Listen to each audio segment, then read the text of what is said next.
Hey, shh. Calm down. The show is about to start. Reese on the radio. Turn it up. Turn it up low. Turn it up loud. It's like a dream come true. Turn on your radio. Reese is on the radio. Yo, let's get it. Due to the nature of this program, discretion does not exist. It's Reese on the radio. Right now on WTIC News Talk 1080. Yeah! Scalawags! You nutmeggers! Conversationalists! All over the fruited plain! And I'll never forget you haters. It's Reese on the radio on WTIC News Talk 1080. Roseanne in the house today. Brought her in early for those of you who know that usually when we have like major news events like that which happened over the weekend during the White House Correspondents' Dinner, Roseanne will say to me, "Can I come in on Monday?" I'm like, "Absolutely." Because I think that as a trained professional talk show host that I am, I am going to give what many people are waiting for as a response or a breakdown or an sort of some analysis on what took place and the individual involved, where Roseanne, a novice, a amateur, a person who's learning the ropes live on air. I mean, literally trial by fire, throwing her into the deep end, can give a yeoman's view. A yeoman? Yeah, like a average. Roger, I'm thinking naval. Yes. Right. A average schmo kind of view on what you felt as the events took place. And both of us were watching that with a degree of sort of like anticipation, fear, nervousness. What's going on? We don't know anything. We're seeing people running around. What's happening? I got to tell you, there was a series finale or season finale of Dynasty feel to all of this. You ladies are going to know what I'm talking about. There was an episode of Dynasty way back in the days. It was a series finale. I think it was during a wedding, and it was very familiar to the Game of Thrones Red Wedding was like, right? So did you watch the Red Wedding? No, but okay, I watched. You have no idea. Okay, I'm talking. I'm like... talking the Dynasty episode years before the Game of Thrones, thing. So it sort of had that feel where these terrorists attacked the wedding and all of these people are alleged to have been affected. So it had that kind of feeling when it was like, what's going on? All of these people are gathered there. What is going on? We'll get to all of that in a second. But that's where we were on pins and needles as this was going on. And, Melody says, no. Roseanne is not an amateur. But I really want to get your take on where you were going, and I want you to convey that to the audience in a little bit.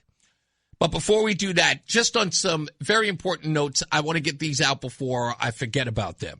First, I want to thank Matt Soroyce right here, sports producer of Brian and Company, for inviting myself, Roseanne. I think Brian Shackman was there. I'm sure they talked about it this morning. Steve Parker was there. And Morgan Cunningham was there. And all of us got an opportunity to call the numbers on the bingo game that was there. It was bingo for autism, and Matt does it. I think this is like its fifth year, right, so far. I think it's like his fifth year. I'm sorry. So he does it every year. He and his lovely wife, they do it. And it's a blowout. There's so many people there, so many prizes there. We had to leave early because we had so much other stuff to do, of course, to cover what was going on today. But I want to thank him for inviting us, and it was great to be there and have fun. Food was good. Carmelo was there. We got to meet her husband, some other people who were there. Some people actually knew who we were, which I was stunned at. And And it was nice to be a part of that. I want to thank Matt. And he can ask me every year. I'll be there every time.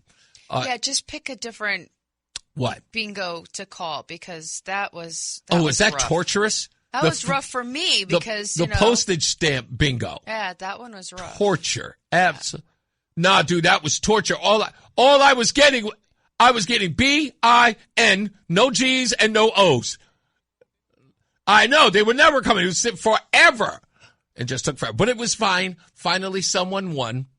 Happened to be a black woman. I'm not going to say it was rigged. If it was rigged, I would have won. That's true. Not that rigged.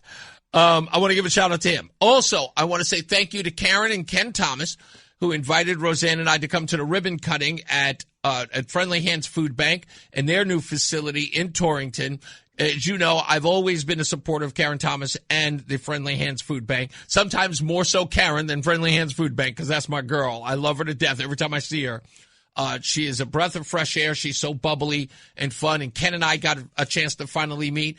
And the governor was there, who I did not give any crap to. And his handlers were stunned that I was there. They're like, hey, you're a part of this? I'm like, yes, buddy. I'm not just some guy on the radio. I'm involved with a lot of things in the community. You just don't know. Yeah, Roseanne just made it. I can't hear anything he's saying. Did she get a complaint? What was the complaint? That somebody called her annoying? When? It's just now on the phone? Holy moly. Listen. Hey, you're amongst... No. I got it, but listen. You made it. I take that as a compliment. I'm annoying. Yeah. But guess who's on the radio? Guess who's not? I don't know what you did, but... I'm still breathing, apparently. That's what makes me annoying. Constant breathing in and out. That's fine. Was it a woman or a man? It was a man. Good. Good. It was a man. Yes, it was a man. You know how I feel about men anyway. That's okay. Yeah. So I want to thank Karen Thomas for that. The governor came out there. I could have given him crap. I chose not to. You know, like, hey, buddy, you're celebrating the expansion of a food pantry. Not a good look. But the press wasn't there. So it was all love. So I didn't want to give him hell for that. But got to meet him. I just shook his hand. Hey, Governor, good to see you. We're here for a bigger deal. And that was the most important thing. So we did what we had to do, and we left. Also, I want to give a shout-out to this gentleman, Steve Prelli. And Steve, I hope I'm saying your name right. Steve Prelli of Ledgestone Orchard. And Steve is a faithful listener of Reese on the radio. He recognized me immediately as a guy who's on the radio. He said he'd seen a picture of me. When he saw me, he was like, hey, are you Reese? Stepped up to me. He was at City Hall today, and he has an orchard. It's called Ledgestone Orchard. You can go there at ledgestoneorchard.com. Show him some love on my behalf, because as a supporter of Reese on the radio, I want to show him some support. So, Steve, thank you so much. And if you are listening, which I hope you are, I want to just show some love back to you, and thank you for supporting us on what we do on WTIC. Now, let's get to the important part of what happened on Saturday. I want to give Roseanne an opportunity to convey why she wanted to come on the air today, because of what she was going through emotionally and what she was seeing there, and how it impacted her. Because a lot of us have to watch that stuff as sort of like news analytical sort of point of view, and we come in here and we have to talk about it on the air and take phone calls and all that stuff. We'll do all that. But I want Roseanne, just again, as the average individual watching that, having gone through Butler with Donald Trump, the murder of Charlie Kirk, and now this. Go ahead. Tell us exactly what the emotions you were going through and how you're feeling about it today. It was really okay. So we turned it on. We watched the pomp and circumstance, and we got the colors come in. We get the national anthem. Everybody sits down, and then you decide you are going to utilize the facility because it was boring. And you said to me, "Let me know if anything happens." Yes. I guess you were assuming, as was I, that jokes were going to get started. You know, they had Oz Perlman there. He was doing right. You know, the Mentalist, which I want to say is really interesting because we had our Mentalist on first. I'm just saying. Timing isn't everything. Right. So you're in the bathroom, and all of a sudden tables are shaking. Like I heard the gunfire on the camera in the background. I was like, no. And then the table where they're all sitting on top starts shaking, and that's when I started screaming, "Oh my God, Reese, there's a bomb or there's shooting, something's going on." And you're like, you scream back at me, "Stop playing." And I'm like, I'm not joking. I mean, I was really concerned, and just watching Secret Service flood the stage and then watching the armed, I'm going to assume it's what we would call in the military SRT, which is, or your QRF, your quick reactionary force, where they come out and their whole deal is their full kit, full body armor, long rifles. They've even got night vision goggles on, it appears. Well, we call them nods, but yes, they're wearing nods on top of their Kevlar, but they didn't have the nods down. But they came out, and I mean, scopes, and it was very surreal. And watch the uniform or the Secret Service in suits that were, jumping on tables. The guy that grabbed J.D. Vance, like he pulls his chair out, and Vance is like, "What the heck?" And then he grabs Vance, and they go running out. And then to see like 4 agents surrounding Trump, and then that whatever her name is, Zhang, that one. Trying to squeeze in there. She's like, "I'm going with the president." Everybody else is saying put. She's like, I'm going. But that was really funny to me. But to see that happening and the playback where you see Melania, like her ears perk. She's like, "What was that?" Or "What's happening?" Something to that. But you saw the shift in her face. Yeah, her exact words were, "What is happening?" Her mouth, I could read her lips clearly. And Trump, he's so engaged with the conversation that's happening that he says he heard it, and I have no doubt that he heard it, but because from my perspective, having people that will come to you and notify you when you're needed or when things need to change, until that happens, you stay engaged. And he stayed engaged with the conversation until he was made to not stay engaged. But immediately I'm just thinking, again, I'm going to watch this happen on live TV again. And it was really frightening. And I mean, I'm thinking about all the people that were watching, just like that were watching Charlie and just like watching in Butler.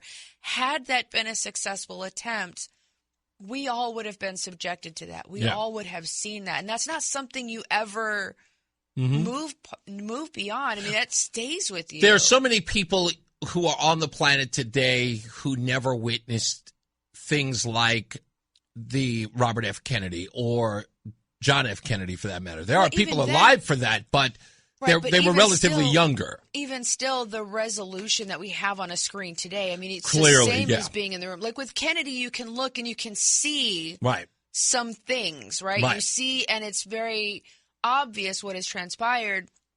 With what we have today as far as technology, I mean, you may as well have been in the room when it happened. Right. Because it is so clear, Yeah, we're literally we're really at the edge of being in our own living rooms and also sort of being inside the room on television. And you're right. You're talking about the clarity of that. If something horrible had happened, we would have witnessed it so vividly as it's happening. Yeah, and it could have been traumatic for all of us. I don't care what side you're on. Nobody wants to see that kind of courage. Only sick people do. But I'm glad you got to express that on what was going on. After that, I mean, I was just angry. Right. I was just so angry. And my first thoughts were, this is the mainstream media's fault.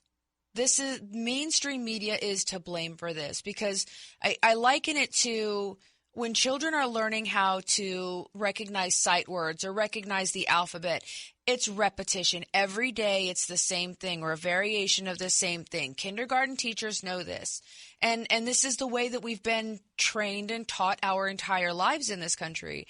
So what the media is doing is no different than what a kindergarten teacher would be doing. Repeat, repeat, repeat. Show the same image, have everybody on the same page. Everybody across the country is saying the same thing. And that's what has led to the level of decline of mental health and stability, mental stability, where it pertains to this president. Because if you look at it fact on its face, nobody's lost any rights. Nobody's been in prison. You know, there's no political murders from the Trump campaign. But yet this is what the Democrats are hearing. And this is their reaction to it, is we have to kill him. We have to get rid of him. I'm only going to push back on one thing that you said in all of this, to which most of it I agree with. But I'll push back on one thing, and it's minute, but it's huge. As you and I learned today, small hinge, big doors.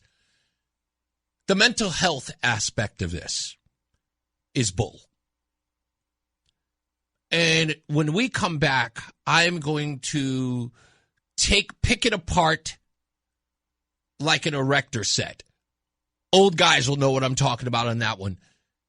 I'm done with the mental health argument. I'm absolutely finished with it. This young man, 31 years old, is not a crazy person, as Donald Trump says. He's not. You could call him that all day. You can be as dismissive as you want to be. This is a zeitgeist, what's happening here. And it's only on one part of the country.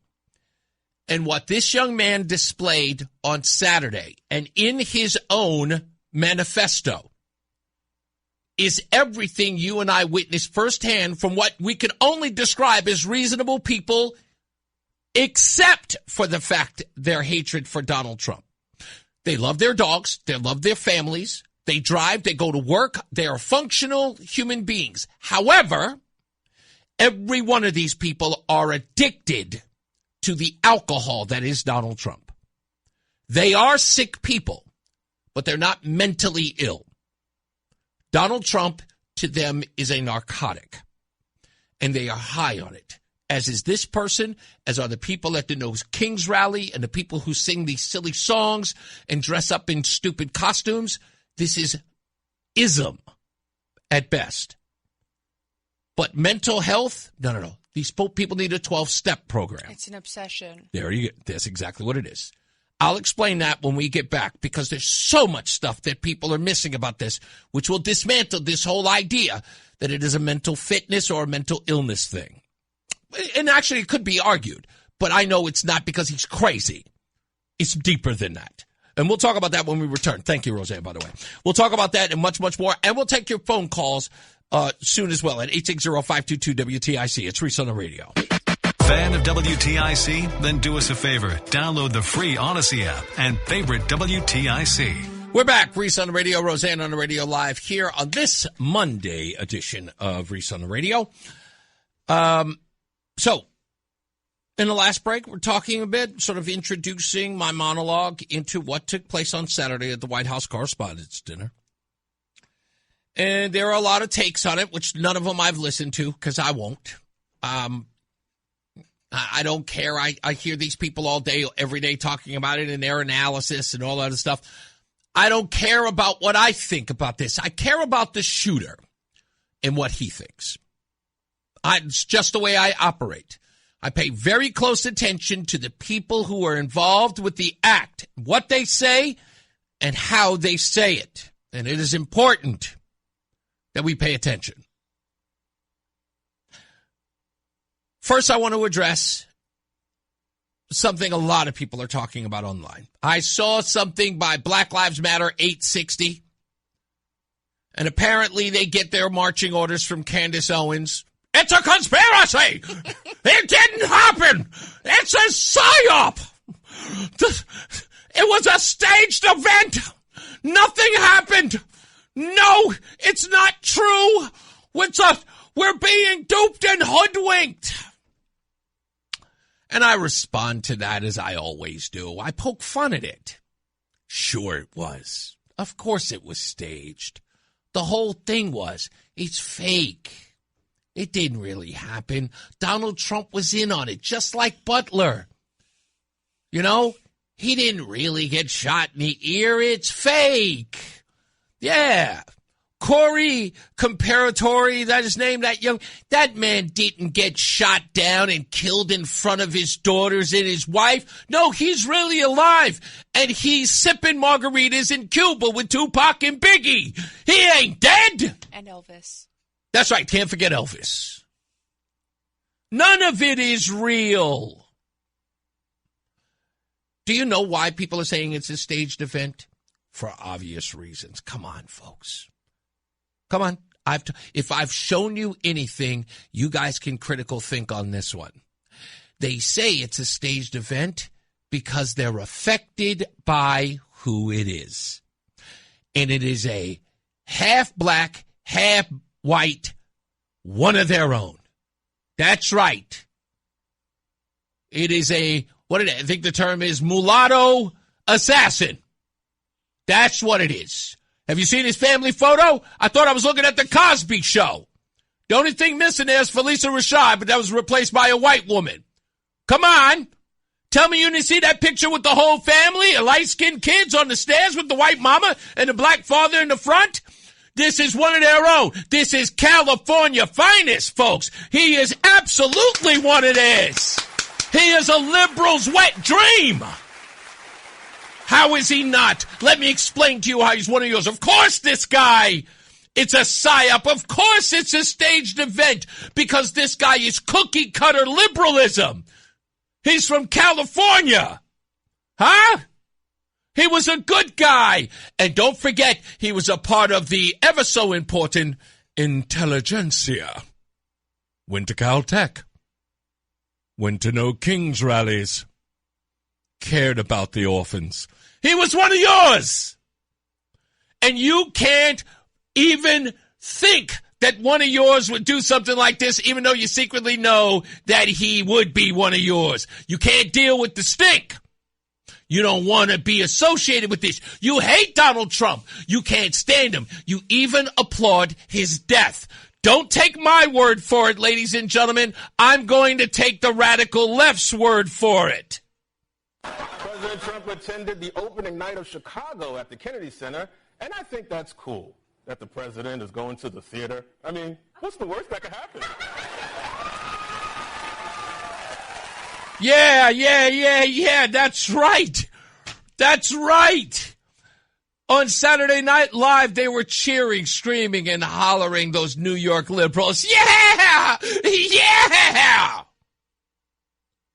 But this guy is one of yours, and now you want to call it a psyop. Now you want to call it a staged event because this guy looks like you. He sounds like you. He smells like you.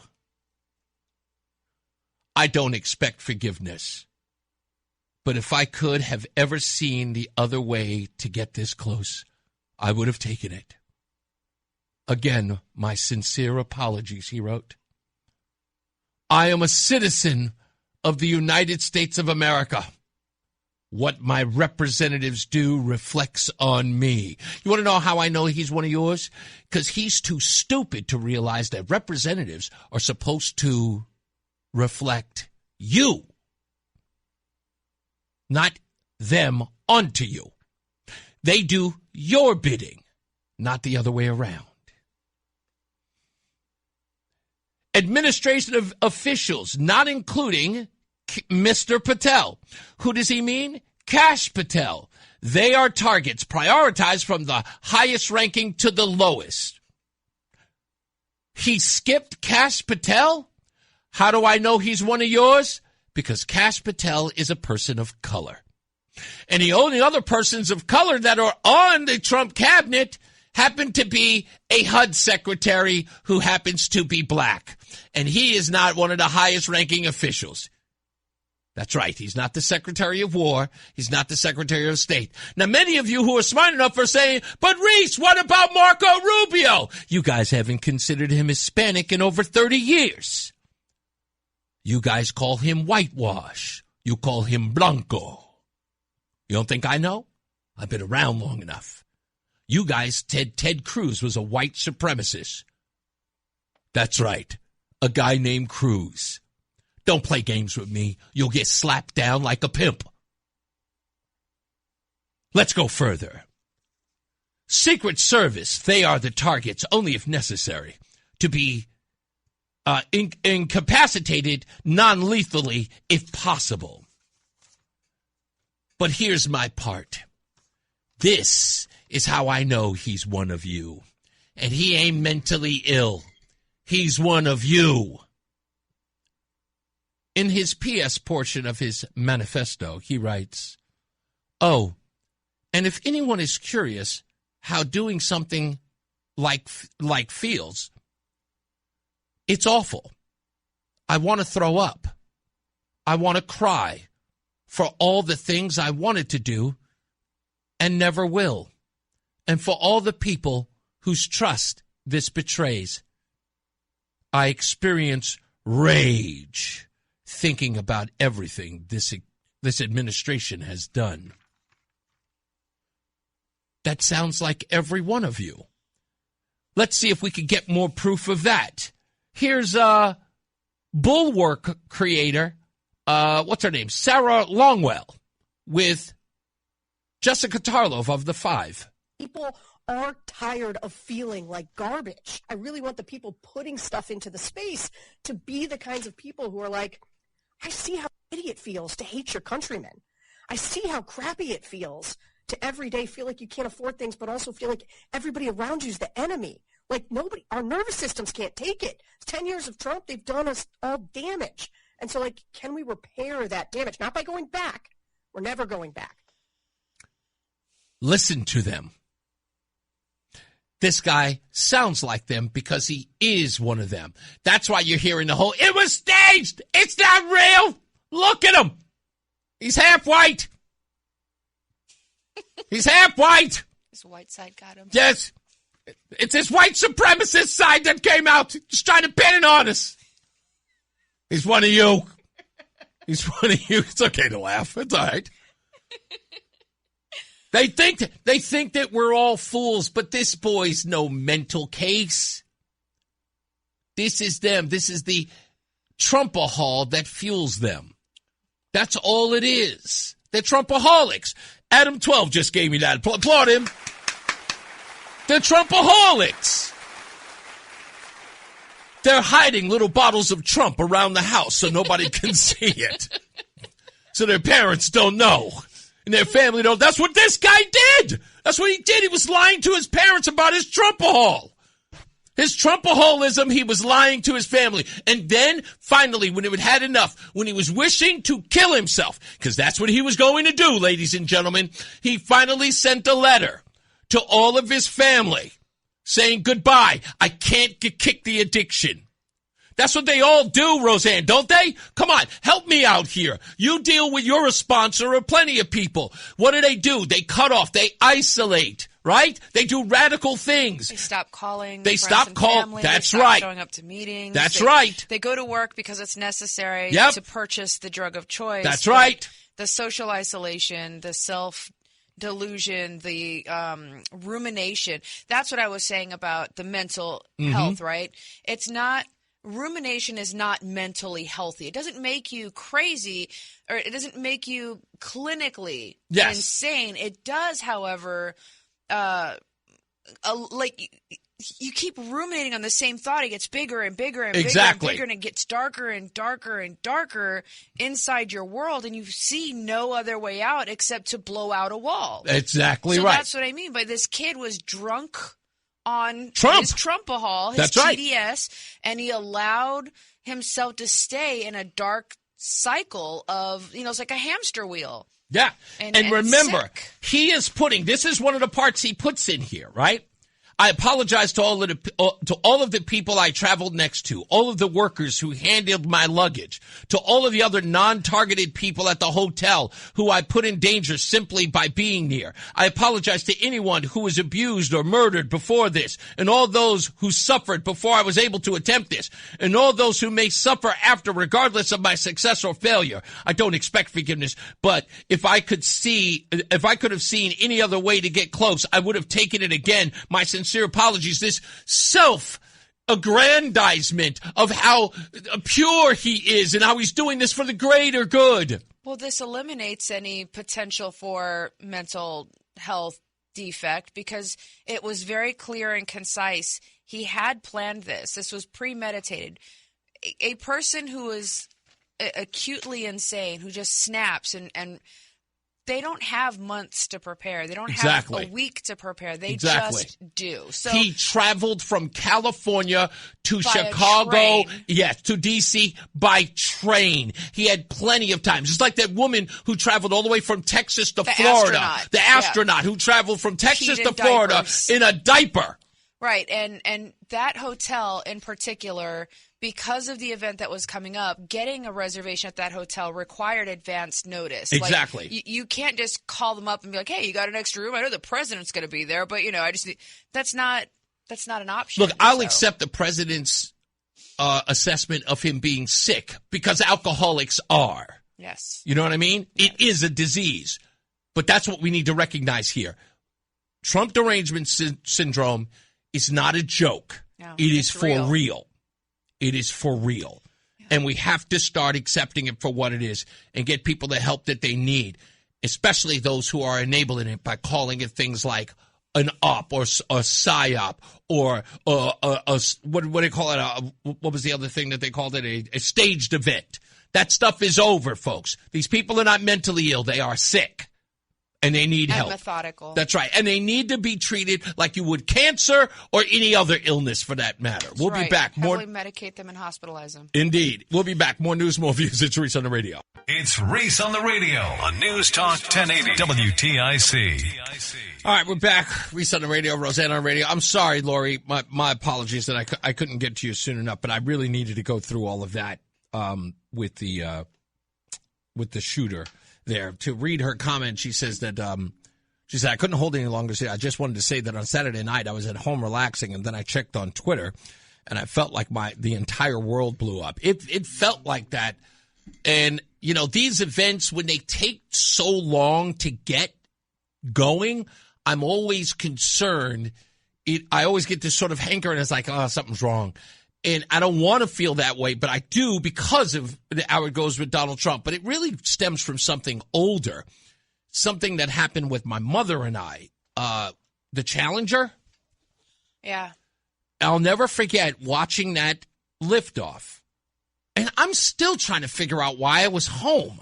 Because that was everybody says they watched that at school. When did it happen? In 86, I think. Yeah, I remember watching it on TV in class. Yeah, I'm trying to figure out why. I know that my mother was there, and I don't know why I was there because I know that was during the time when I was homeless, and I don't know why, but I know that my mother and I were in the same room. Now, it was either me visiting her or something like that when I was back and forth.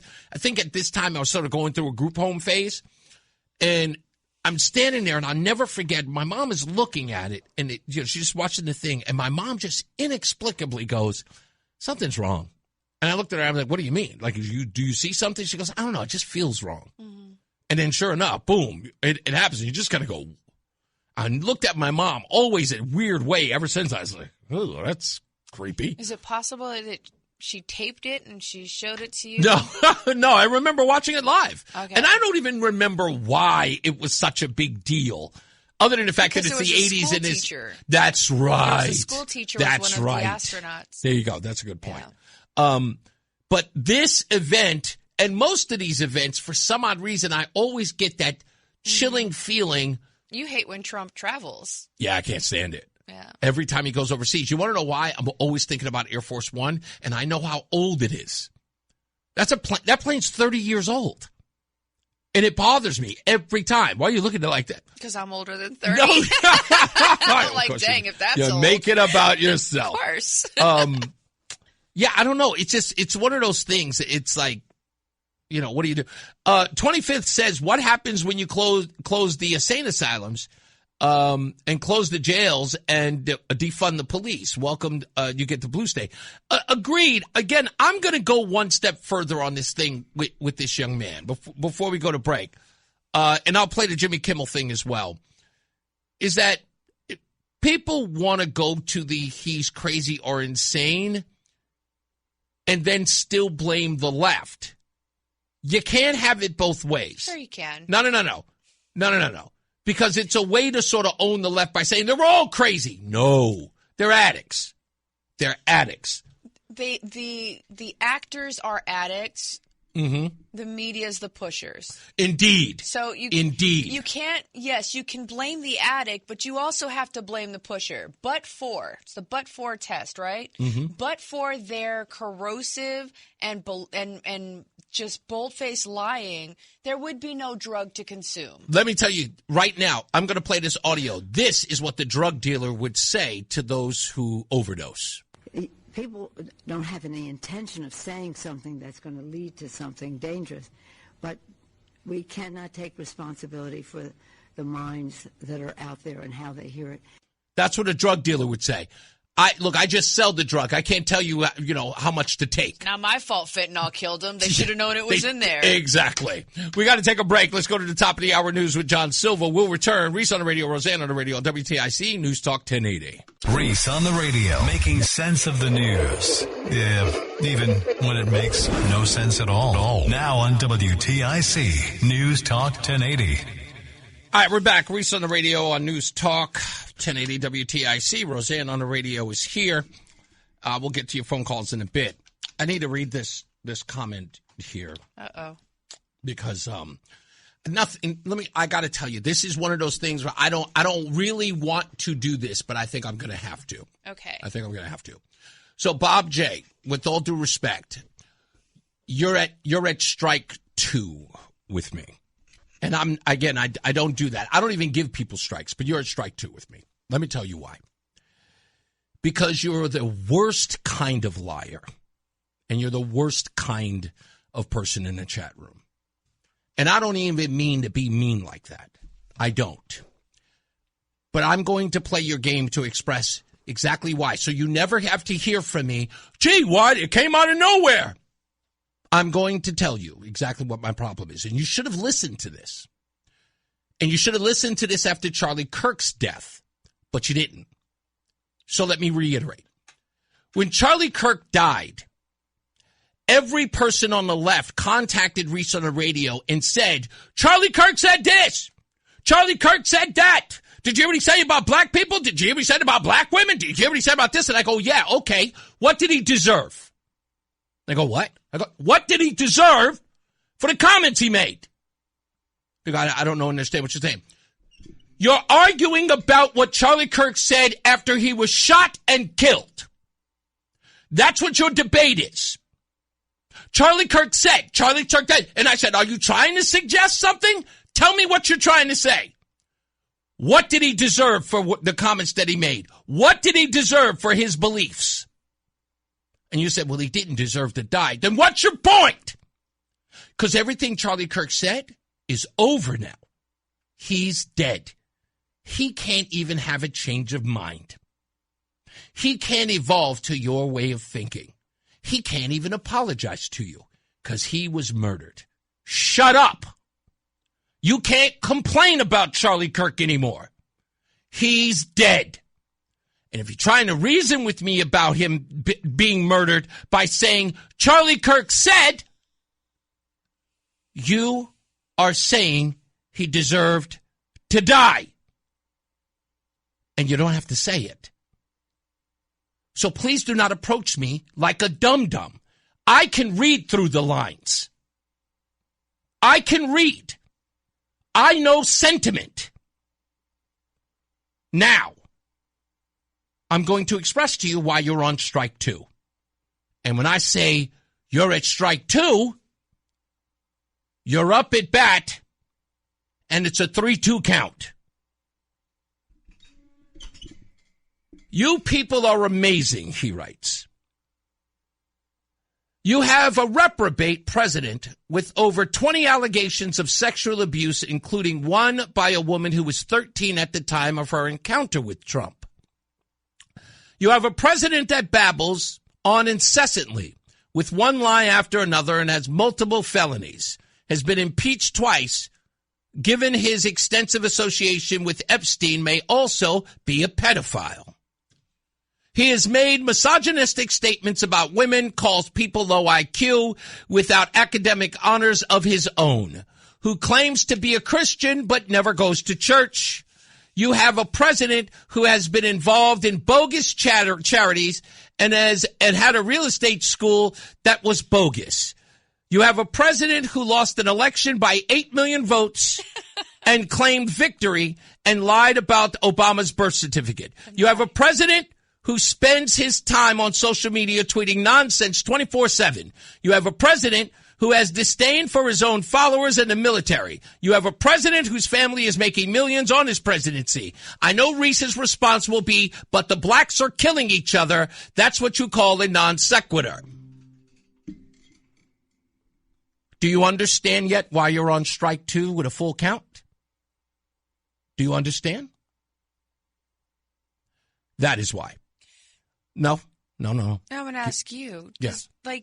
People really believe this. Mm-hmm. They actually, no research involved, no bother listening to what is actually being said and done, no care, this is just, and listen, I will tell you, as a recovering liberal Democrat myself, I will tell you, I understand. However, I grew up, I got to a point where I had to stop believing what I was told. There were so many people around me going, you really believe that? That I had no choice but to stop believing. I didn't want to believe or hear what somebody else said that they heard someone say. I wanted I wanted to get directly from the source. Mm-hmm. I wanted to hear Trump's misogynistic tirades. I wanted to hear his anti-military tirades. I wanted to hear his racist tirades. I wanted to hear these things. Mm-hmm. I wanted to hear. So I started watching Trump speak.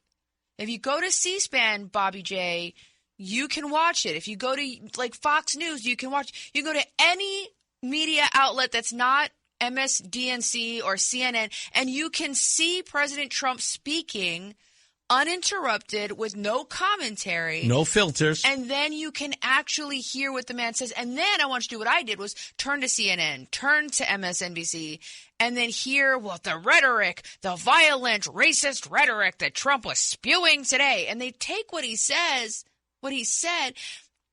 and they take a fragment. I've said this before. If you hear Roseanne say, I hate black people, that's all you hear. You will believe Roseanne hates black people. But if you listen to the entire comments, what I really hate is when black people have to, or I really hate black people having to go through this. I really hate black people experiencing this. But that's not what you heard. All you heard was, I hate black people. That's all you believe. That's what's happening to you, Bobby J. You have no idea how diluted and mixed up and confused the information is that you are getting, and you never will until you experiment outside of what everybody else is telling you you're supposed to be listening to. Now, thank you for that. Sorry. It's okay. This is exactly the part that I'm trying to get through to people like this. And you're not listening because I understand. This is the Trumpahol. This is the drug. And you're on it. Deep. I can go through a litany of that, and all I heard was accusations, accused, things said. And the 34 felonies, let's go real deep. Have you paid attention to the Ilhan Omar case? Ilhan Omar went from $100,000 to $30 million back to under $100,000 in her finance report. That is called a finance error, a paper error that Donald Trump just got 34 felonies for doing one time, according to Alvin Bragg. Paying his lawyer or reimbursing his lawyer for lawyer fees turned into 34 felonies. Slow your roll. You know exactly that it's nonsense because anyone everywhere, even the FEC said, or the SEC, I think it was, said it was nonsense. Right? So Not to mention, they were actually misdemeanor crimes that were backdated beyond the date of the statute of limitations and they created a felony out of something that is legally a misdemeanor, and it was well beyond its statute of limitations. You people have no idea. Listen, honey, if you want to come over here and talk, let's talk, but you've got to come prepared. read something. I'll go one step further. It's not like what you've said is an original thought anyway, because some of the most prominent people, Ted Lieu and even actor Mark Ruffalo, have repeated the same nonsense you just did. Right? You would know better, right? The guy is a convicted felon or convicted rapist. He's a pedophile. He's the worst human being. If we're relying on this guy's morality for the most powerful country in the world, then we're all in a lot of trouble. There's highly disturbing allegations of Donald Trump raping children, of Donald Trump threatening to kill children. That's what you sound like. That's what you sound like. And that's what the shooter said yesterday. So I'm going to go back to my original statement about Charlie Kirk. What does he deserve? If your whole dissertation here, everything it is that you wrote here, was to say, you people are unbelievable. Cole Allen was just trying to take out the dirty laundry. Can't you understand what Cole Allen was doing? What he did was righteous. Listen to me, buddy. Just say that. I can appreciate that. At least be honest. Like, that's the whole thing, is that you won't even have the guts to say that. And this is exactly why the people on the left are cowards. You can't own up for it. Look, here's Nancy Pelosi again. She can't even say straight to your face that what they say is to influence people. Listen. People don't have any intention of saying something that's going to lead to something dangerous, but we cannot take responsibility for the minds that are out there and how they hear it. Yeah, you don't want to take responsibility, but you want us to understand the act. Here's the part that always drives me nuts, because this is the thing. When there's a mass shooter at a school, when there's a mass shooter at the mall, when there's a mass shooter anywhere, guess what you guys are screaming? You guys are sitting up there calling, we need to deal with mental illness in this country. We need to deal with mental illness in this country. We have to deal with what people are watching online. We have to deal with what people are seeing on television. We have to deal with the violence that's in movies. We have to worry about mental illness. And then we go, Trump's a fascist. Trump's destroying democracy. Trump's going to kill us all. He's going to put us back in slavery. Trump's destroying the democracy. Trump's an authoritarian. Trump is Hitler. Trump likes dictators. We have to concern ourselves with mental fitness. We have to concern ourselves with mental illness in this country. Mental illness is a big, big problem. Donald Trump's going to kill us. Donald Trump's going to set off a nuclear bomb. If Democrats can't be held responsible, or if people can't be held responsible for what they say, then why are they griping every time he says something? Grab him by this, no. Pay for that. And again, it's not about hypocrisy. Remember, what they say and people act on, no responsibility. However, what was everything that we heard at the No Kings rally in Avon? What were they saying? Well, he says this and he says that. Have you heard what he said? Yesterday he said this. We have a whole song called Trump Said What? That's what it's called. It's called Trump Said What? Why? Because it's always about the side. And then you have Nancy Pelosi, who keeps telling all of us. People don't have any intention of saying something that's going to lead to something dangerous, but we cannot take responsibility for the minds that are out there and how they hear it.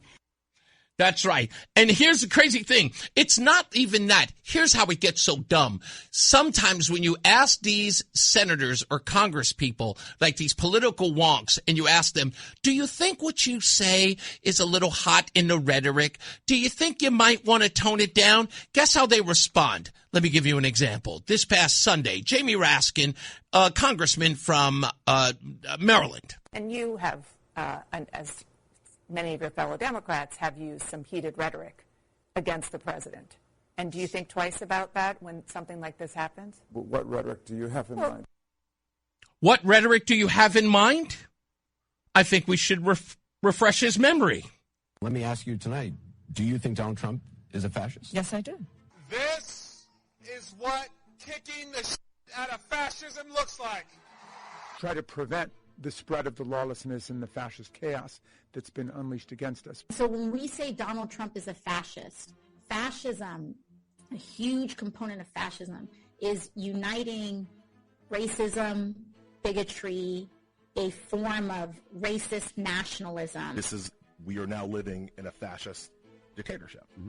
We are worried about potential rise of fascism in this country. We're worried about our democracy falling to an authoritarian and potentially fascist form of government. Not only to roll over to Donald Trump's will, but to roll over our democracy and allow him to take over this country as a fascist dictator. When fascism isn't just coming, it's already here. The former chairman of the Joint Chiefs of Staff, Mark Milley, said, "No one has ever been more dangerous to this country than Donald Trump, and he is a fascist to his core." People don't have any intention of saying something that's going to lead to something dangerous, but we cannot take responsibility for the minds that are out there and how they hear it. So I ask again, Bobby J., what does he deserve? What does he deserve? What are you calling him all of those things for? Mussolini was stabbed by his people, wasn't he? Huh? Julius Caesar. Et tu, Brute?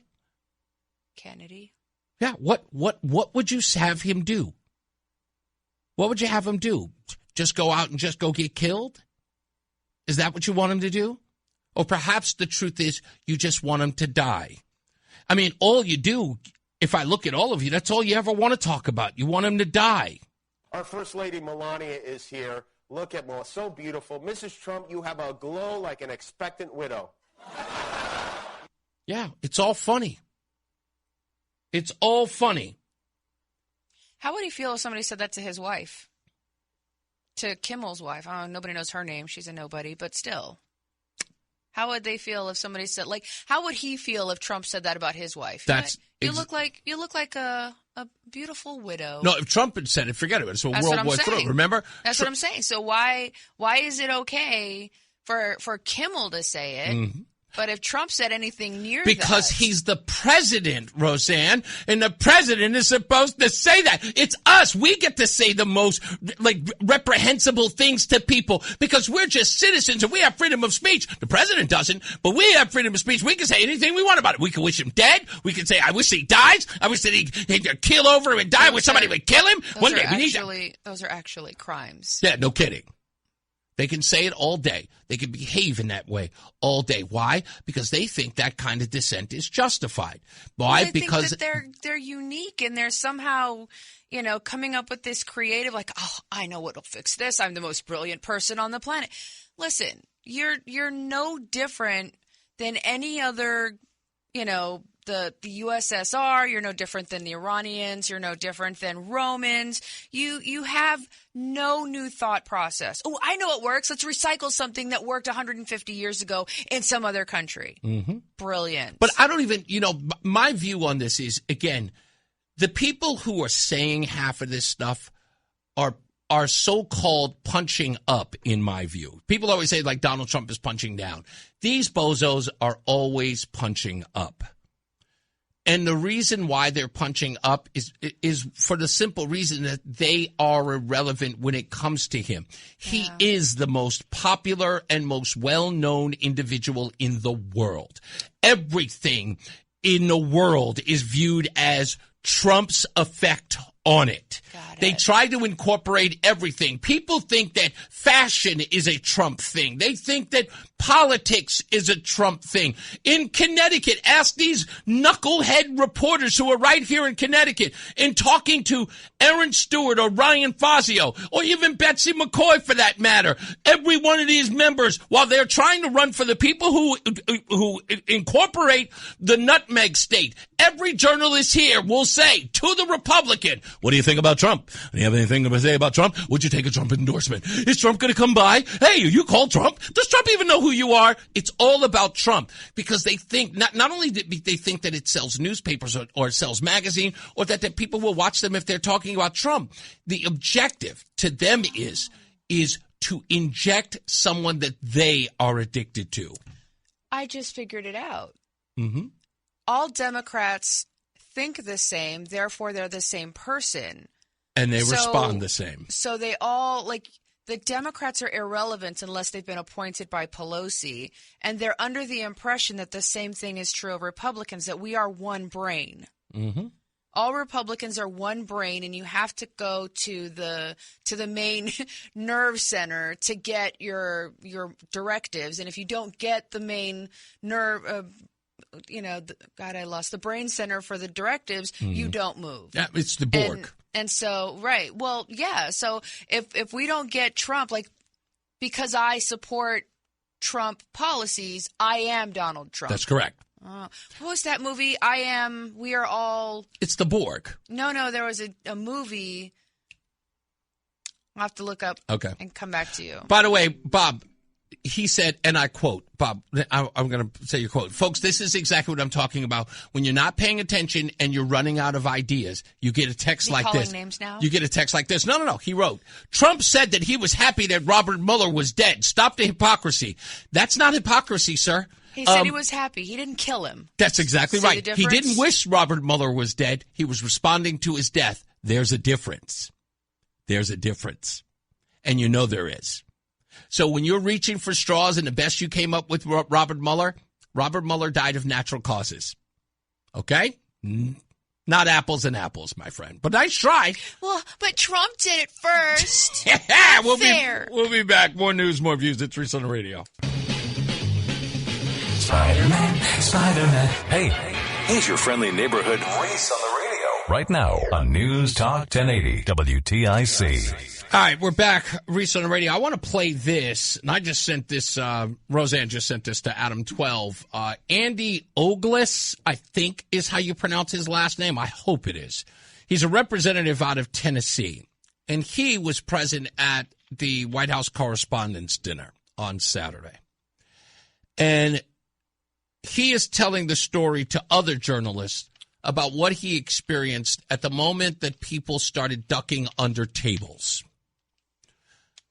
And this goes right to my point that I made, and I know I'm on par here. I don't have to listen to a bunch of corny talk show hosts to know what I'm talking about. That's why I don't follow their lead and I don't listen to their shows. And for those of you who are wondering if I'm talking about you, if it don't apply, let it fly.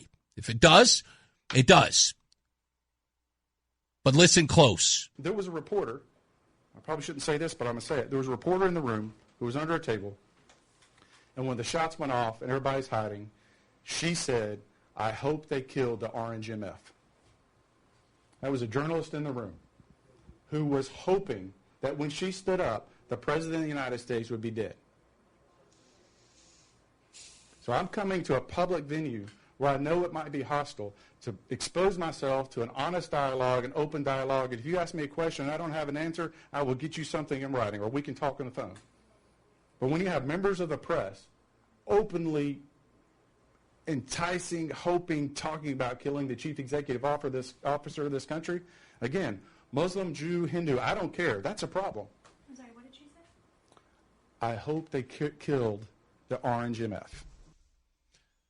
So this is the reason why none of you have any credibility with me. And you can keep running out that old trope about Donald Trump says, I could shoot somebody on Fifth Avenue and I wouldn't lose any support, about his polling numbers. You guys took that as serious. I used to have this stupid argument with someone about the Al Smith dinner that George Bush was talking about. It's great to be here amongst all the people that I care about, the elites, the rich, and the lobbyists. And people said, he said it live. It's an Al Smith dinner saying jokes. Donald Trump said a joke. He never said seriously, no, I'm serious. I'm serious. It was said in jest. But the bottom line is, let's turn that around. And I think that's what you're revealing about yourself. Is that a 31-year-old person running into a hotel to shoot the president and members of his administration, quite possibly his wife, sounds like you would support anybody who would do anything that reprehensible because of who Donald Trump is, and you wouldn't feign any support, right? You would never reject any support for the person who took out the orange monster. I got statues to George Floyd. Why wouldn't they make a statue to the guy who... Of course they would. The bottom line is like that's what they reveal about themselves. What they're revealing is like you have to understand where we're coming from. He's got to die, Reese. He just does. You know, think about it too. There were 2 pregnant women, at least 2 pregnant women there. Yeah. And you know, you kill a woman and her baby. I mean, they're okay with abortion. Yes, so what's but wrong remember, with murdering? here's the thing: his motive, right? Nobody knows what his motive was outside of what he wrote in his manifesto, but no one knew that. And now that they know what his motive was, now that they read his manifesto, the only thing they could come up with is but Trump. Do you understand? Right, he started it, so he deserves it. It's like do you understand? Like, understand the reason why this man put his life at risk, because he was trying to save us all, because our lives are just in ruins because of this man. I wake up every night in the middle of the night in a cold sweat. What has Trump done?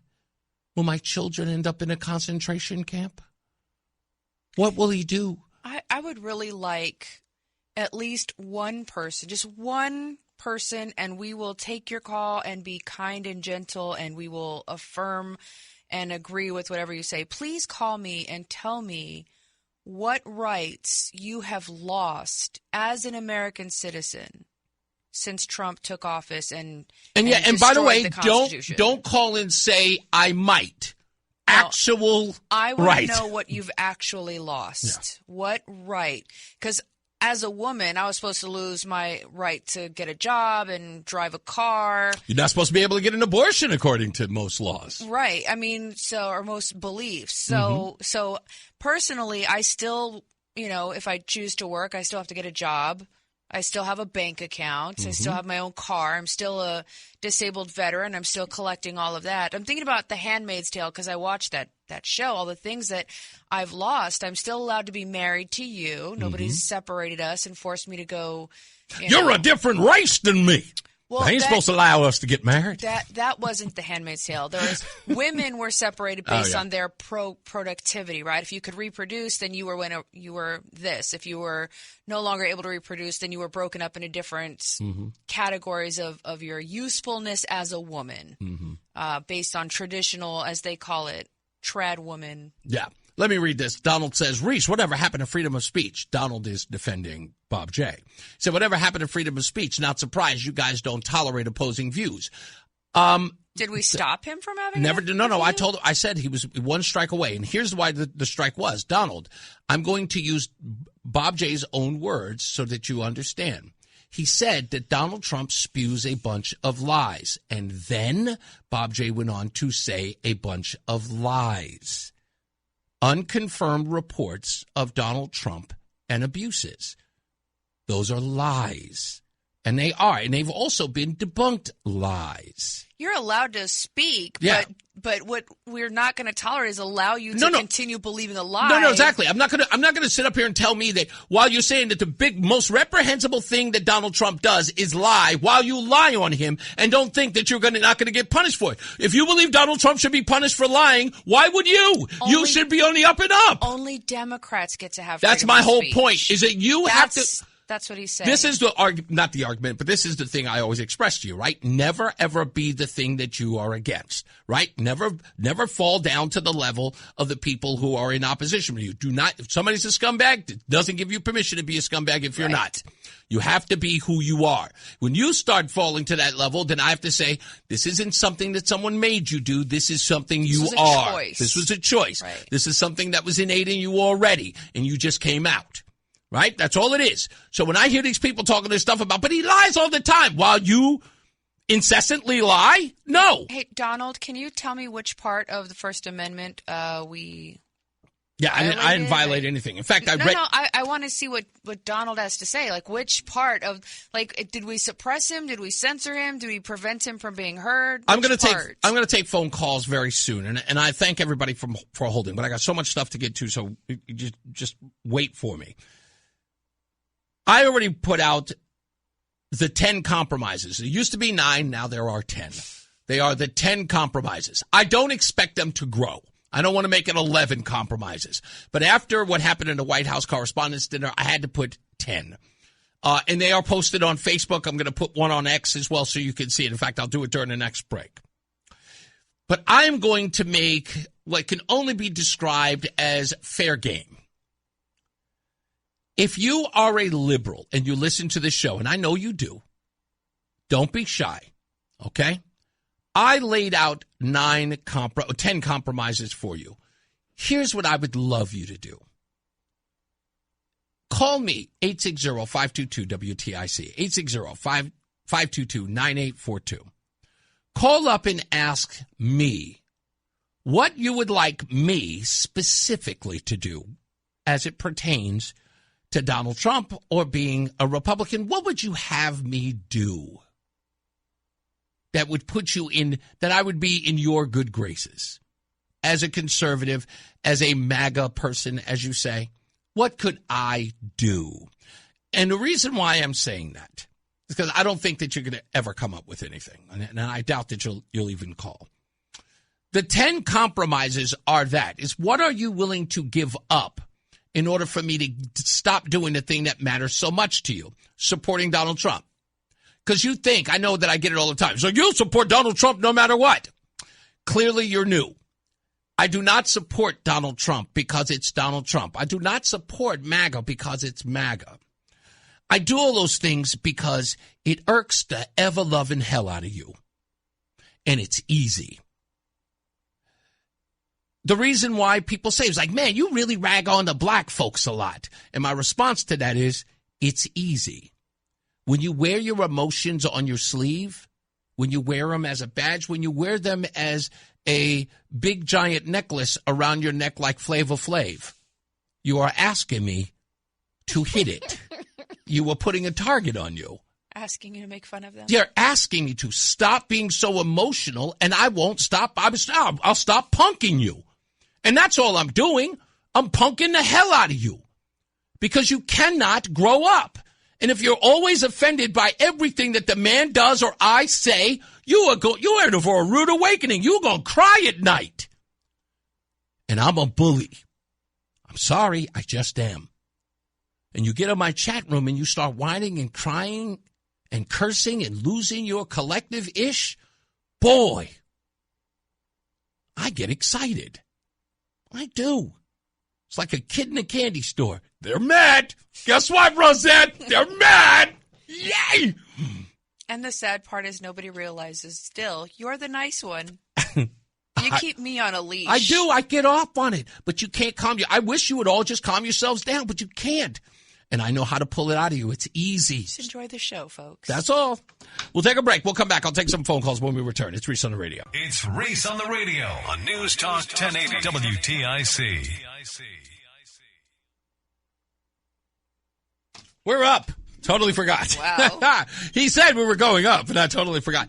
Anyway, let's get to the phones. 860-522-WTIC. Rude, what's going on, buddy? Hey. Two things about your wife. Yes. The QRFs are surrounding you. You need to exfil to the south. She'll understand what I'm saying. The QRFs. Quick reactionary force. Oh, okay. Liberals. No. That's actually a good one. You need to exfil to the south. What? Go to the south? Yeah. She knows what exfil means. No, I was a medic. That exfil would So probably be was I. more of a... Okay. Well, I was in the Army, so So it's was I. different. I don't know what Exfil is when you take off and move out. Exfiltrate. On the Okay. fly. Oh. It's the opposite of infiltrate. Exfiltrate. Exfiltrate. All right. Exfiltrate. Whatever. We're not going anywhere. We're not going anywhere for another year. All right. And the next question is, Trump took away my... I feel that for you. I really feel that pain for you. I will pray for you and your quick recovery. I literally, depending on the time of year, take home $1,200 to $1,500 a week. And obviously, when the snowbirds aren't here, it's lower. Right. But now my pay's gone up because I'm not paying taxes on tips. So I'm kind of pissed off that I'm not like... Can you... It puts you in a higher tax I'm not bracket. supporting transgender bathrooms in Connecticut. Yeah, I know. But here, I got three things for you. I sent you something in your DMs. Okay. And Florida the House just passed the law abolishing property taxes, 80 to 30 vote. Wow. It's going to the Senate. I go to Florida. So we might lose property taxes. The second thing is there's a redistricting map going on record right 4 now. 4 new seats. 4 new seats. That's right. And Let's I sent you a picture of it. Yeah, I know. I'm looking at it. So the other thing is I'm so disgusted. Governor Lamont yesterday came on Twitter and condemned the shooting at the Correspondents' Dinner. It's people like Lamont, Murphy, Schumer, Dollar Store Obama, Jeffries, that's rhetoric causes this. They're the ones that fire these people up to do these things. Yeah, but they can't. Remember, they're not responsible for what all of their supporters end up doing. I don't, like I said, I don't listen to a word these people say, and I don't care what they say. The facts are the facts. It really doesn't matter if they don't think that they're responsible. It really doesn't matter if they don't think, well, there's nothing to do with us. The facts are the facts. I'm no longer trying to convince people, the left or anybody else of that matter. We know what the truth is. I am so done of being obsessed, as many people on the right are. They're so obsessed with getting the right or the left to recognize it's your rhetoric. I don't need them to be convinced. It is what it is. It would be like trying to convince a dum-dum that the sky is blue. It's like, why would I bother? It's blue. I don't care if you think it's green. It means nothing to me. The worst thing out of everything I just said was Supreme Court came down and ruled in favor of Texas. Texas, yeah. We got all of this. Come on, man. You know this. And they're redistricting. Yeah. Well, this is what screws it up. What, Virginia? Yeah, they're not going to overturn Virginia. Nope. That's getting done. I already read it. It was overturned. Yeah, it's going to the Supreme Court and it's overturned. They were waiting for the yes vote so it could be overturned. Yeah. We're way ahead of the curve on this one, man. Oh, I know. So Florida's going to go through. We know that. Right. So we've got Texas that has gone almost completely red. We've got Florida that's got 4 new red seats. So Virginia's attempt to we had fix it. We've already, not only did we even the battlefield out, but we are now in a better position. Oh, man, I got to go to traffic. Hey, Rudy, thank you, buddy. This might be the first time that the House doesn't flip during a red president. I know. Somebody told you that 6 months ago. I'll be back. Let's get to our first check of weather and traffic. Tom O'Hanlon, he's in for Mark Christopher in the BPS Lawyers Traffic Center. All right, coming up on the second half of Reese on the Radio, we'll be giving shout-outs, of course, to Matt Sorois, to Karen Thomas, and, of course, my new best friend, Steve Prelli of Ledgestone Orchard, and at ledgestoneorchard.com, because, Roseanne, what do you want from that place? I want all the things. Steve, I don't know if you're going to be able to give her all the things, but I promise you we'll pay. Turns out he's out in Lebanon. So check him out, ledgestoneorchard.com. We're going to go visit him. Coming up, we're going to give away tickets to the 11th Commandment GOP gubernatorial debate coming up on May 7th. And you'll get a chance to win that, so stand by. We'll give out the telephone number and tell you when to call. Also, we'll talk about Lamont Clinton. You might be wondering what the hell that is about, but apparently Governor Ned Lamont is pulling a Hillary Clinton of all things, and I was a little stunned to hear about it. I thought it was another blacktivist. No, this is something crazy. I think Bernie Sanders said it like this. People are sick and tired of hearing about your damn emails. Well, seems like Governor Lamont has got an email problem with sort of retaining government documents. Ooh. Yeah, we'll get into that and so much more when we return. Also, have teachers become more radically leftist? Well, if Saturday night didn't prove it, I don't know what does. Mark Christopher's out, so we've got Tom O'Hanlon. He's filling in. He's in the BPS Lawyers Traffic Center. It's Reese on the Radio on News Talk 1080 WTIC. All right, we're back. Reese on the Radio. My lovely wife, Roseanne, is here as well. We'll grab a phone call in a second. I want to say that someone was writing in the chat room here. I think his name is Krill. He said, I voted for Trump 3 times. He has now proven himself subservient to a foreign country. Extremely disappointing. I've said this a lot of times, and I know that it is a habit for many people. You use the word here you should not have. proven. That the word shouldn't even enter the sentence. Proven how? I do this a lot because, again, this is strictly, you can say whatever you want. You can be as reckless with your language as you want. But when you are addressing me, I am always going to push back with saying, proven how? It's not, see, that's just rhetoric. So it's proven that he is at the behest of a foreign country, or subservient, as you said, prove that he is subservient. You say it's proven, therefore evidence has been displayed and it is irrefutable. Please display said thing. Or you can recalibrate and write something, I believe it's been said. My opinion is. That's fine. But don't use words like proven. With all due respect, just don't. Right? And it doesn't matter anymore. You voted for him 3 times. He ain't running again. You know, this is like... He's good. You know, this is like wishing you were a virgin again. I mean, if you think about it, I was like, I wish I was a virgin. Well, you can't. You can't go back.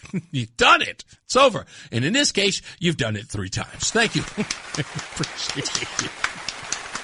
You're far from it at this point. We thank you for your participation. We thank you for your participation in this matter. Brian did a great job when he visited Lebanon on Friday morning show. Very informative, Karen says. Oh, okay. Is it because I said I was bringing up Lebanon and going out to the orchard? Okay. Well, thank you for letting up. Brian he's a capable guy. I mean, he's on television and radio.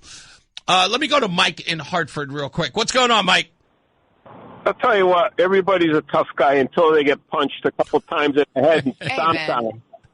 Okay? Like these Democrats. You know, you really got to stop saying what you're saying because you're just going to get yourself in trouble.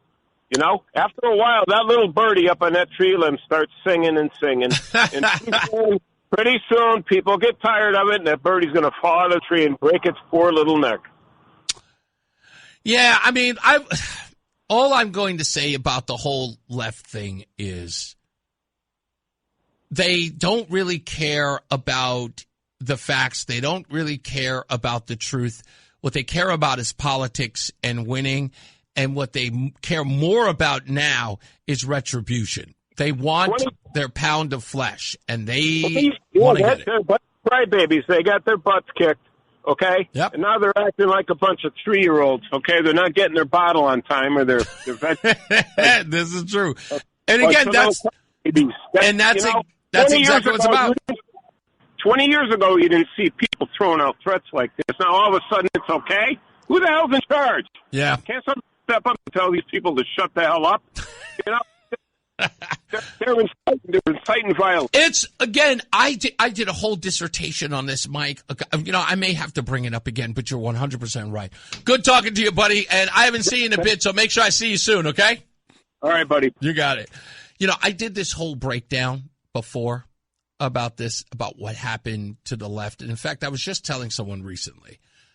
Was it you? I was talking about the whole political correctness era. Yes, you and I had that were conversation Saturday afternoon. Right. Yeah, and I was telling you about that whole deal. It was like the political correct thing was done with this sort of compassion, as was a lot of leftist ideas. The recycling thing was a leftist idea that was always met with compassion. You know, don't you care about the Earth? Today is Earth Day. What about the polar bears? You know, they would always, you know, what were they doing when they were trying to get you to care about the sea levels rising? They show a polar bear, you know, floating on a glacier, right, on a sheet of ice. And they were like, look, this polar bear is floating away from his family. It makes you think about Wanderlust. This penguin has testicular cancer. But that's what it was. And the little kid would go, the polar bear is floating away from his family? Mommy, the polar bear! Exactly. And instead of realizing that the polar bear swims 30 miles, you know? Can I just say it's really ironic because the left is the one saying you can't oh gosh, what is it? You can't regulate speech, morality. Oh, they actually believe that you can. No, they're not. That's not the right. My brain is okay. Stupid. But the bottom line was you can't legislate You're still going to morality. try. Yeah, that's what it is. You can't it is legislate morality. But then they turn around and everything has, well, you have to say nice words because we don't want to hurt feelings. Well, we can't, we have to recycle because of the ozone layer. And we can't say, and you have 47 genders now, so you can't pay. And if it just. So we all, because it was so important for us to be nice, everyone capitulated because they did it nicely. And there was a time when it was done nicely. Sure, the science was bogus. Sure, the data was skewed. But people said, I want to be a pleasant person. Sure, I can recycle. I can be a pleasant person. Sure, I can buy solar panels. I can be a pleasant person. I'll buy a Prius. And then after a while, it went from, they're not doing it fast enough. So they went from alarmism. And then it was absolute radicalism to the point where we start burning suburban homes. What I learned from this whole experience is just don't be nice. Well, yeah. Being nice is the problem. And I don't mean, in your general everyday activities with other persons, right? I mean, in general, stop bending what makes me comfortable or what I know to be true and real to make other people. I'm sorry that you're uncomfortable. It's not my problem that you're uncomfortable. But I want you to understand that what the left did in these areas were, first it was pleasant, but then it wasn't enough. And when it's not done with the pleasant approach, then you have to be more hardcore, right? So the trying to get people to do it almost becomes this very militant style of getting people to do things.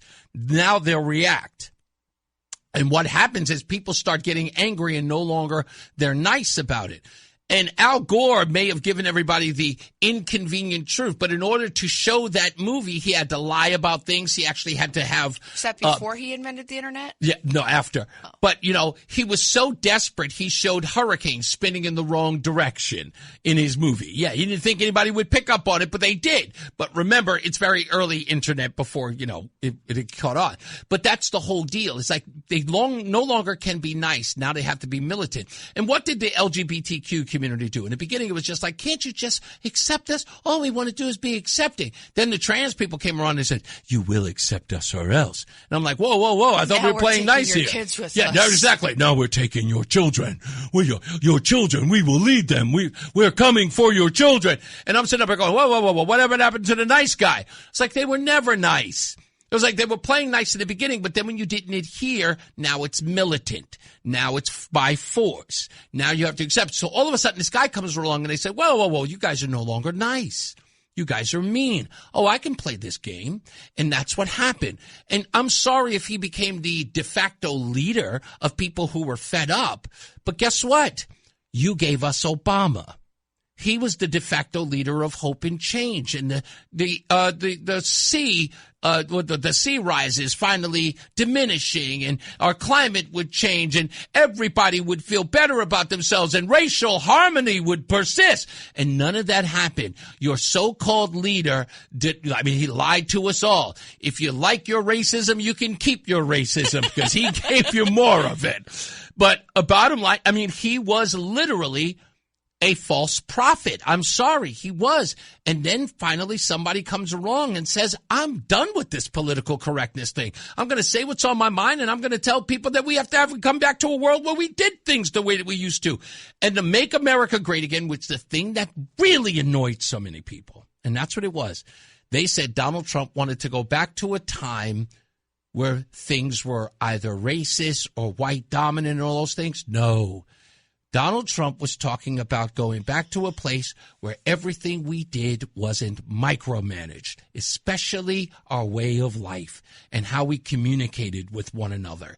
He wanted to go back to the time where I can ask Jamal if he watched the game. And not be called a bigot. You know what I mean? That's what it was. I want to be able to ask Ling Ling if she can help me with my math homework. That's what it is. Did you say Ling Ling? Whatever her name is. I I knew a Ling Ling. Was it a panda in D.C.? A panda, that was her name. But the point is that that's what we were trying to get back to. Make America great where there was much more hardening. I got to be honest with you. In the 1980s, were there levels of racism in and around the country? Sure they were. But they were in the backwoods of most places. They were not in our metropolis. They were not in our cities and in our boroughs and in our neighborhoods. People lived. We did not have white people standing outside their door. Hey, them Negroes that didn't move next door. We didn't have that in the 80s. We had, hey, who are the new neighbors? They're the Jacksons. Really, what does Mr. Jackson do? He's a carpenter, or he works for the rails. The bottom line was, it was a little weird that you had a new black family moving into the neighborhood, but guess what? People got along, and people went through the neighborhoods. And guess what? They went through the neighborhoods, and the kids played with one another, and they got an experience unlike any other. And I'm not, to be honest with you, I miss those days. I miss the 1980s. You ever see those videos that are on viral when they say, when the kids or the AI videos where the kids say, welcome, we miss you in the 80s, come on back. And they have a video of the kids riding their bikes until the lights come on, or they're playing Atari video games, or they're going on explorations. That stuff is exactly what Donald Trump was talking about. Yeah. But the people who couldn't stand that idea, they automatically were saying, he's talking about going back to the 1950s in the Jim Crow South. I'm like, everywhere in America wasn't like that. No. California wasn't like that. I grew up on military installations, and we've talked about this before. The differentiating factor when I was growing up was the music that you listened to. There's so many genres. There was rap and hip-hop. There was R&B. There was classic. There was oldies. There was country music. There was death metal. There was alternative. So your friend group predominantly consisted of people that enjoyed the same music as you. We didn't have, it wasn't based on race. It was, I mean, we had this guy who was really tall. His name was Stewart, black guy. And, you know, me and my brother were Hispanic, and there were some white folks and some Hawaiians. I mean, we that's what we separate ourselves by, was our music. Can I? Yeah. You brought up a good point. Ironically today, and it's going to come up in music news, but because you were saying about music, I want to bring this up.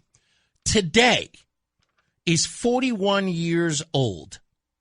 USA for Africa's We Are the World. We just talked about the documentary, watching that. We just watched it, right?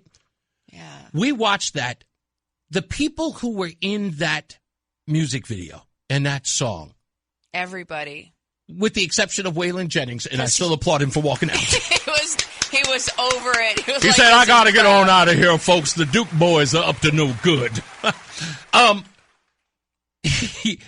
We Are the World was a perfect example of what America was like at the time. Yeah. Seeing Huey Lewis, Kim Carnes, Cyndi Lauper, Lionel Richie, Stevie Wonder, drunk-ass Al Jarreau. We saw there were so many. Freaking Bob Dylan. There you go. Bob Dylan, who you will make fun of. Oh, I hate his voice. I hate his music. Bob Dylan. The people who were in that, they all came together to do that one song, and they were the biggest names in music. Kenny Loggins was there. Tina Turner was there. There wasn't Willie Nelson. Willie Nelson was there. And they all knew each other. That right there, that whole USA for Africa thing, that room represented America. That was us. It was all of us in that one moment. I don't care how corny that record is, because it was corny. I still think it's corny. It was corny as hell. It's still corny. I still don't like that song. You're such a hater. But I love what it represented, right? I don't have to like the song to love what it represented. But the people who were there, and what was so beautiful, and I'm telling you this, if you really want to understand what Donald Trump was talking about when he said, make America great again, watch that documentary for one scene and one scene only. Stevie Wonder and Bob Dylan sitting at the piano as Stevie Wonder is helping Bob Dylan on how to sing that part in his song, because Bob Dylan was so we're thinking legendary Bob Dylan, okay? At the time, he was a legend, was sitting in that moment with all of those stars, and he was the most intimidated of his career. Yeah. He thought there was real talent in that room that he was never on par with, and he was nervous. He was like, they want me to do this? And Stevie Wonder took him by the side, as did Quincy Jones, and helped him sing his verse in that song. It is the most unifying moment ever with a bunch of musical artists I can't stand. But it was beautiful. No, it was. And the reason why I recognize it, because like I said, I don't like Stevie Wonder, I don't like Bob Dylan, and I can't stand Quincy Jones. However, I can separate those men with what they did in that moment. And that was unify for a much bigger cause. Yeah. And that's what I'm talking about. That was the greatness of America. Exactly. Yeah. That one moment. Watch that documentary. You'll know exactly what I'm talking about. And I know that's what Donald Trump means, because I understand him. I know people say that they do, but I understand him. And that's what he meant. But anyway, moving on. We got stupidest thing I read today coming up. And also we got to talk about Bridgeport with the candidate for magistrate down there. He's got some real baby mama drama we got to talk about. And Lamont's email scandal. Whew, that's in and of itself an issue. I don't think there's anything going to come of it, but we'll see. Stay locked in. Reese on the radio is on WTIC News Talk 1080. All right, you ready? Let's do the thing.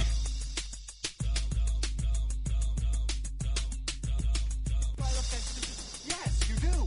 Stupid as can be. This could very well be the stupidest person on the face of the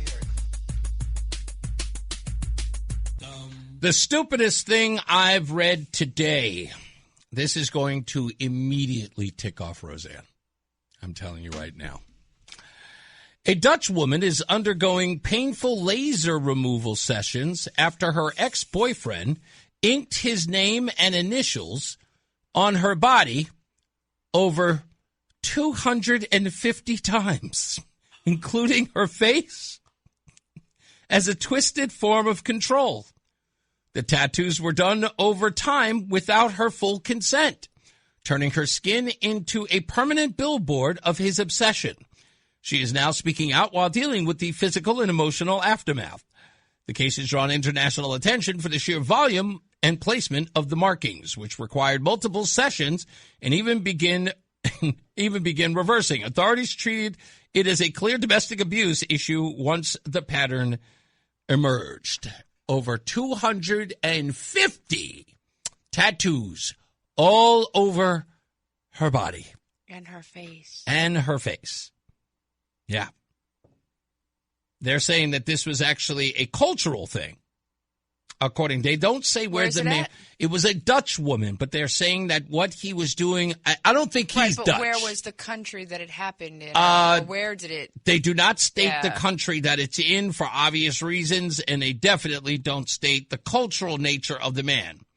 In essence, I would assume he's not Dutch or white or Caucasian, right? Because very few Caucasian or Anglos have tattooing in it as a historical.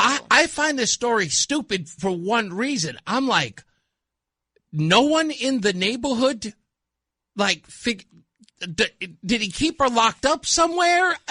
Well, if you've never been in a domestic violence situation, it's kind of hard to really appreciate the gravity of how this was able to happen. Right. Does it make me mad? Absolutely. But he had to take. Did he tattoo her himself? That's what it sounds like.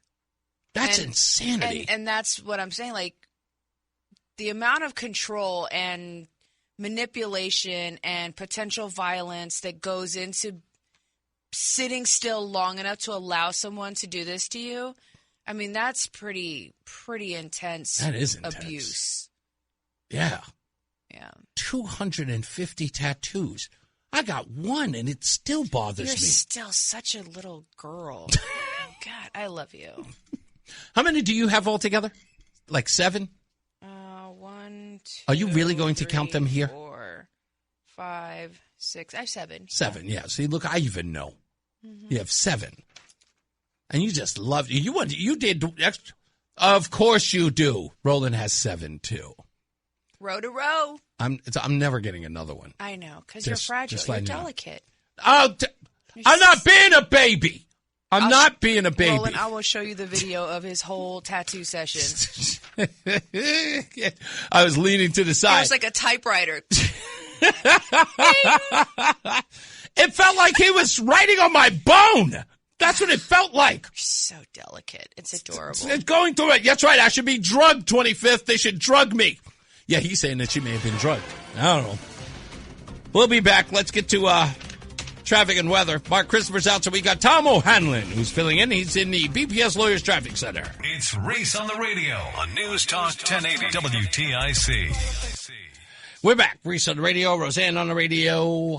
Holla, holla, pop your collar. So it turns out that Ned Lamont has an email issue. People are sick and tired of hearing about your damn emails. Thank you. Me too. Connecticut Insider obtained records showing that while Lamont weighed vetoes on controversial housing legislation and a bill involving striking workers, some of that decision-making happened on his personal accounts and phone. Last June, the news outlet Connecticut Insider asked for every email and text sent by the governor and his chief of staff in the 3 weeks before those vetoes. In October, the administration turned over more than 1,000 emails, including some incoming messages that the request never asked for. But those emails referenced text messages from Lamont himself that were never provided. The records show Lamont routinely forwarded state emails to his private address and communicating with staff there. His office confirmed no search was ever done on his personal email or cell phone for this request. Reporters were told they would need to supply specific search terms. Now, what would they know? By the way, if I were them, I would like ask for like crazy things. Anything with the word the. Yeah, yeah, exactly. My request is like any email referring to the and prostitutes. No, I'm kidding. Ask for the wildest word, trunk space, something like that. All emails with the word the, then you get everything. Exactly. That's exactly what I would do. Public Records Administrator Leanne Power put it bluntly. Officials should not use private emails for government work, and those records are discoverable, meaning they have to be turned over when requested. Lamont spokesperson Rob Blanchard said the state law does not require the governor to use a government-issued phone or email. By the way, if you guys can get on the fact that you made it law in 2008 that a public official must make file a police report on a bribe that they have gotten, you probably should get on this one too. By the way, it turns out that many lawmakers are against that proposal. Yeah, it turns out it's already been asked about, and they're against it. Are you going to be okay? I got to cut off your mic. You're too loud over there. Anyway, that's still coming over. Anyway, this is not new behavior. Lamont has used private emails for official business for years. The same pattern appears to be in the legislature. State Senator Doug McCrory, allegedly under scrutiny for state spending questions. He also failed to produce work-related records from his private accounts and phone. Connecticut Insider has an active FOI complaint against him as well. So we're not seeing anything. Cybersecurity experts warn that personal devices and forwarded emails create real risks that are harder to monitor, less likely to have lasted security patches, and can expose state business to breaches. Yes, it can. Without a doubt. So we'll see whether or not this goes any further, but I'm glad that at least one outfit is talking about it. I'm sure the Hartford Courant will pick up on it a week or two from now and then call it new news, but we'll see. We'll see what that is at all. And Matt Brockman is the chief of staff for Governor Lamont. His wife is Lindsay Farrell, who happens to be a senior political strategist, former executive director for the Working Families Party, communists. I don't want to, they are pretty communist. With that, this story I have to get into, where is it at? Is it here? Is this the story here? Yes. You're going to love this because it's all filled with baby mama drama. Yes. You already heard the story about Mark Bradley and the scandal that involves him here in Connecticut and in Massachusetts. But if you don't remember that, let me refresh your memory with some new news on the Bridgeport judge and probate candidate known as Mark Bradley. And he's in serious trouble in Massachusetts.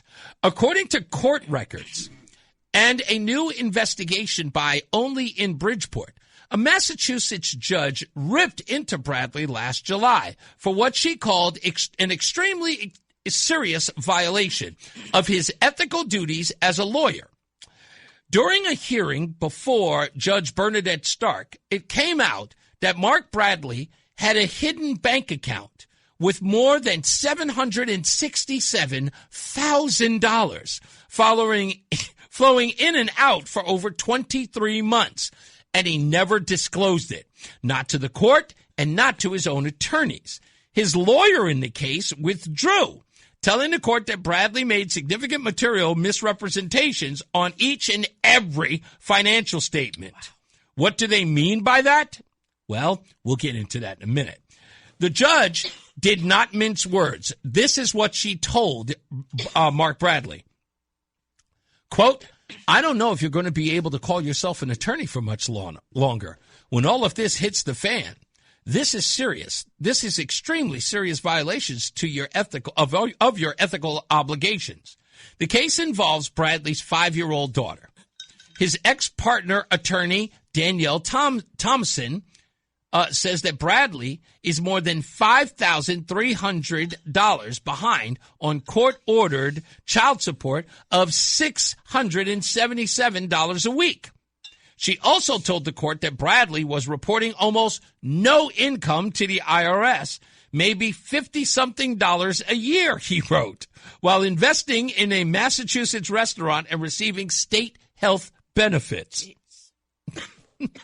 The latest controversy comes on top of earlier reporting that Bradley had been voting in both Connecticut and Massachusetts for years, as a Democrat in Bridgeport and as a Republican in the Bay State, while living in Massachusetts where his children attend school. His brother, who is former State Senator Dennis Bradley, was convicted last year on 6 counts of federal wire fraud. Bradley is still running for Bridgeport probate judge against Paul Ganim. The child support case is ongoing, and any action on this law license is pending. What is so wrong with you? Did something go down the wrong pipe? You just started coughing. Okay, you're going to be okay? Yeah, it's bad. Well, that's okay. I'll take care of it from here. If you need to go to the ladies' room and figure it out. It seems bad. Do I have to rush it to the hospital? Are you shaking your head? Yes. Don't freak me out. It's being a little drama queen. Yeah, okay, all right, no problem. Yeah, so both of those stories freak me out. I'm like, what? And this guy's running to be a judge. He's running to be a judge. It's insane. When we come back, radical teachers. I don't know where this came from. Other than, no, I don't. I really don't. This doesn't make sense to me. Because maybe I'm too far gone. I'm going to be 57 this year. My school teachers were never this involved in politics. And if they were, I knew nothing about it. And they damn sure didn't get us involved as kids. There was this divide. Like, I remember a time when I didn't know my teacher's first name. It was weird to see them outside of school in like normal Exactly. clothes. Like you run into exactly. If you ran into your teacher outside in public, one of two things were running through your head. Are they going to tell my mom what I'm like in school, or am I going to catch them doing something I normally wouldn't expect them to? What if she eats like what if eats food? It's so weird. Like I would totally bug out if like my math teacher, Miss Lefkowitz, had walked out of a liquor store. I'd be like, oh, yo, like that would have been gossip, you know? I was like, I would have freaked out. If she was smart, she'd had it delivered. But I would have freaked out if that had happened. But these teachers now have got their kids playing activists inside and outside of the classroom. I saw one of those videos where they have the kids pretending with like picket signs in the classroom, marching around in circles in class at like 6 years old. And the part that I don't understand is that the administrators are sort of encouraging this. We had a situation with Lauren. Yes. At her high school. It was a Roe v. Wade protest. Yeah. And we, her father and I, so it was you and me and her father and his wife. We all were kind of like, go ahead, we're going to support you. Yeah. In doing your thing. And it was just a bunch of kids holding signs and talking on a megaphone and blah, blah, blah. And what they did was there was so much momentum on the subject that instead of doing it in the designated area. No, they did. They did in the designated area. Well, I was going to say. Allotted a certain number of time, like an hour. And then at the end of the hour, they were to go back in and go to class. Right. But it morphed. And it sort of got a fever pitch of its own, and they took advantage of it in the bathroom. In the lunchroom. It didn't morph. My child jumped on a table in the cafeteria and tried to rally the troops inside when everybody should have been going to class. Right. So, yeah, that was... She abused the allotted time they gave her to express herself. Yeah. And then put it inside the class, inside the lunchroom. Inside the building, in the lunchroom. Yeah. And it started to cause some ruckus, and I think there was a little bit of scuffling. There was some pushing and shoving. Right. Yeah, and, amongst people. And because of that, she was, I guess, was she at the risk of being suspended or something like that? No. They wanted us to come in and have a conversation with her, Right. so that we did. Yeah. And that was an interesting thing. And we told her, it's like, of course, we support you. Your First Amendment right. Blah, blah, blah. The teachers gave you an opportunity to do this, but you abused it. And, you're never going to get that opportunity again. And then you're going to be screaming censorship. Right. So, but that kind of protest, we've seen that everywhere throughout time in high school. The kids will do a stage a walkout. Wasn't that Cesar Chavez? Wasn't he part of that whole walk? Yeah, in Texas, there was a big thing with Cesar Chavez that was sort of promoting walkouts in school. When? Oh, way before your time. Okay. Dear. I'm just saying he did. Sure. Then yes, he did. Yeah, but there were just those times. But again, those were kids who were acting out on their own, and usually there'd be a punishment with it. Kids might be suspended or be put on detention. But those things were never. Sure, the teachers may have said, hey, I support your right to protest, but you never saw the teachers out there with them. Encouraging it. But I'll tell you, it morphed into the college professors playing a role. They were out there with those protesters. And then it got this enthusiasm inside the high schools and the junior high schools now. Now it's gone all the way to the public schools, which for me, I would have stopped at junior high or intermediate school. I would say that high school maybe as much because that's kind of, they're beginning to sort of explore their own autonomy. Exactly. My point is that they should, at that high school level, kids being involved in civics in that way makes the ultimate sense. Junior high school, not so much. So I'm looking over this thing, and it says it was asking the question of whether or not teachers have become more radical. And it says to a measurable degree, particularly in institutional culture, union leadership, and curriculum emphasis. Public K through 12 teachers lean left politically, with Pew Research in 2024 finding that 58% identifying with or leaning Democrat versus 35% Republican. Campaign finance data shows even stronger skew. 68 to 84% of teachers' donations went to Democrats in recent cycles, with teachers' unions like the NEA and the AFT directing over 98% to Democrats.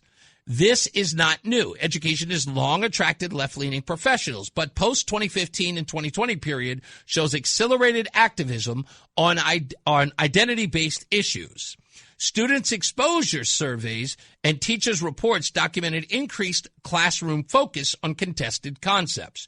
In 2023, the Manhattan Institute analysis of 1,500 young adults ages 18 to 20 found that 93% reported hearing critical social justice concept, e.g., meaning including white privilege, systemic racism, gender as unrelated to biological sex, from teachers of school adults. 90% encountered ORT-related issue or CRT-related issues. 74% gender-related ones. Exposure correlated with shifts toward leaning left issues. Pew in 2024 data shows that 56% of teachers said racism, inequality topics arose in class the prior year. About 1/3 students said should learn that gender can differ from birth sex. Democratic teachers were far more supportive, 53% versus 5% to Republican. Half of all teachers said gender identity should not be taught at all. Half of all teachers said that it should not be taught at all. Majorities of elementary teachers opposed it. But the unions, of course, are pushing it. That's where the big problem is. The unions are pushing it in the lower classes, in the grade school and the junior high school levels. Of course, you got to groom them. And we see all these, teachers now, especially the women, starting to sleep with their students. So why wouldn't you want them groomed and ready to be exploited? It seems pretty par for the course. And with that, I will end the segment with this quote. Oh, and if you're curious of how doing something like this feels, it's awful. I want to throw up. I want to cry. For all the things I wanted to do and never will. For all the people whose trust this betrays, I experience rage thinking about everything this administration has done. Can't really recommend it. Stay in school, kids. That was written by Cole Allen, the teacher from the White House Correspondents' Dinner. Let's get another check of traffic and weather. Mark Christopher is out, so we've got Tom O'Hanlon. He's in the BPS Lawyers Traffic Center. Politics to news to music to movies and anything above the sun and outer space and beyond. It's Reese on the radio. Damn, he's good. Only on News Talk 1080 WTIC. Well, we're back. It's Reese on the radio. You know what we do here. News. Happy birthday to somebody I cannot believe I'm saying happy birthday to, but don't get cholesterol. Lizzo turns 38 years old today. Well, she did lose some weight, right? Is she on that Ozempic? I don't know. Something like that or whatever it was. Stopped listening to her when she started talking. Yeah. Also, happy birthday goes to Patrick Stump. The Fall Out Boy lead singer turns 42. Ace Frehley of Kiss turned 75. And these two women, I love both of them. And I love the fact that they are both celebrating a birthday today because I had huge crushes on both these women. Sheena Easton and Kate Pearson. Both of these women are celebrating birthdays today. I don't care how old they are. I still think they're beautiful. Sheena Easton turns 67. And Kate Pearson of the B-52s, she turns 78. Tin roof, Rusty. Also celebrating album chart anniversaries. 30 years ago, Oasis played their first sold out nights in Manchester Main Road, 80,000 capacity. They filled that up back in 1996. That's 30 years ago. 41 years ago, as I mentioned, USA for Africa, We Are the World starts a 3-week run at #1 on the U.S. charts. And 63 years ago, Little Peggy March's I Will Follow Him begins a 3-week run at #1 back in 1963. It became famous as a song in Sister Act. I will follow him. That's right. Yeah, it's a great song. Let's get another check of traffic and weather. Mark Christopher's out, so we got Tom O'Hanlon. He's filling in. I'm Tom O'Hanlon, and you're listening to Reese on the radio on WTIC News Talk 1080. We're back. It's Reese on the radio, WTIC News Talk 1080. Roseanne is here. I'm going to take a phone call in a minute. In fact, let me get these two out of the way, and then we'll do the contest. Barbara's in Windsor. Hello, Barbara. How are you? I'm well. How are you? I'm fine. What can I do for you today? I just wanted to make a comment about the teachers union, and I'm a public school teacher. Okay. And I actually am out of the teachers union because I did research on where my money was going, and I didn't agree with it. And the benefits that they tell you, like, you get from being in the union, if people really read them, they're not like the best benefits. I mean, yes, they provide you legal benefits, but it's not. I don't know. I got out, and I'm actually really happy with my decision after learning about where my money was going. Did you? And I know that this was probably your biggest contention with it. Is that in essence you really don't have a say with what being done with your dues, because in essence it almost operates like it's a legal extortion, if you will. If you look at it in any way, right? It's like, yeah, we'll represent you if anything happens to you at the school, if you're accused of something or you get into some sort of trouble, we will fight for you to make sure that they can't fire you just outright. And there are all these other protections, and we'll long haul it so that you may have to stay in a rubber room, but whatever, you'll make sure that you get your pension and all that other stuff. And at the same time, like, you're paying your dues, and you almost feel like the money that you're, in essence, giving away for this protection is used for things that are against your principle. Is that fair to assess? Yes, absolutely. Yeah. Absolutely. What is that like, though? I got to be honest. I can't help but be intrigued. What is it like to not have that backing? Is there sort of like this sort of looking at you side-eyed, or, as Angie Martinez used to say, funny style? At first, I was really nervous about it, and I was worried about, what people were going to say about me, because everybody talks about that. And I did get questioned by union representatives, which I thought was very disrespectful. And I asked them to just respect my decision and, like, just pretty much leave me alone, but in a very nice way. It's almost like, how dare you leave us? And now you need to explain yourself. It's very intimidating, I'd assume. That's exactly how I felt. Yes, they were. I couldn't believe that I got approached about it and asking me, not like straightforward asking me why, but in a roundabout way. Yeah. I was assuming they couldn't come to you straight out and just like, hey, what's wrong with you? It was kind of like, so we understand that you're not in a union. Can you, why did you decide that? It's like trying to leave the mob. Thought you was out, eh? Nah, you ain't out. So, I'm sorry, I cut off your whole train of thought. What has the experience been like around other, I guess, unionized teachers? Has it finally sort of quelled down and they sort of let you be? I've actually kept it pretty low key. Like, I don't open my mouth about it just because I don't want to start any problems or controversy or, anything like that. I mean, my close teacher friends know, but I'm very, if someone asks me that I'm close with, I explain to them why. I tell them where their money is going. And it's going to a political party that I don't agree with. And it's like, why am I paying for that? 60% of the money, or if not more, is going to the state and federal union. And what are they doing for us? Yeah. They're putting it towards politics. Like, I don't agree with that. Yeah. And it is. And they are essentially lobbyists. I mean, that's what they are. I mean, that's what that's what the whole process is made for, to lobby for their ideas. And I know they fight for you. I mean, I play this video of the general counsel saying it's, what the union does is not about the kids. It is about fighting for the rights of teachers.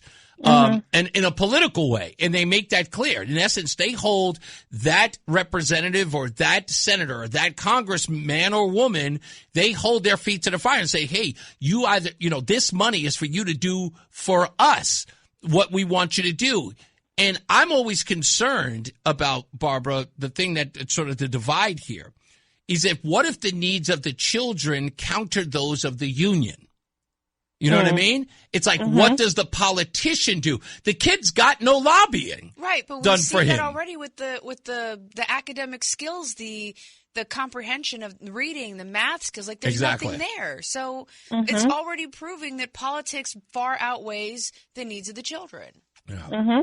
Well, I absolutely agree.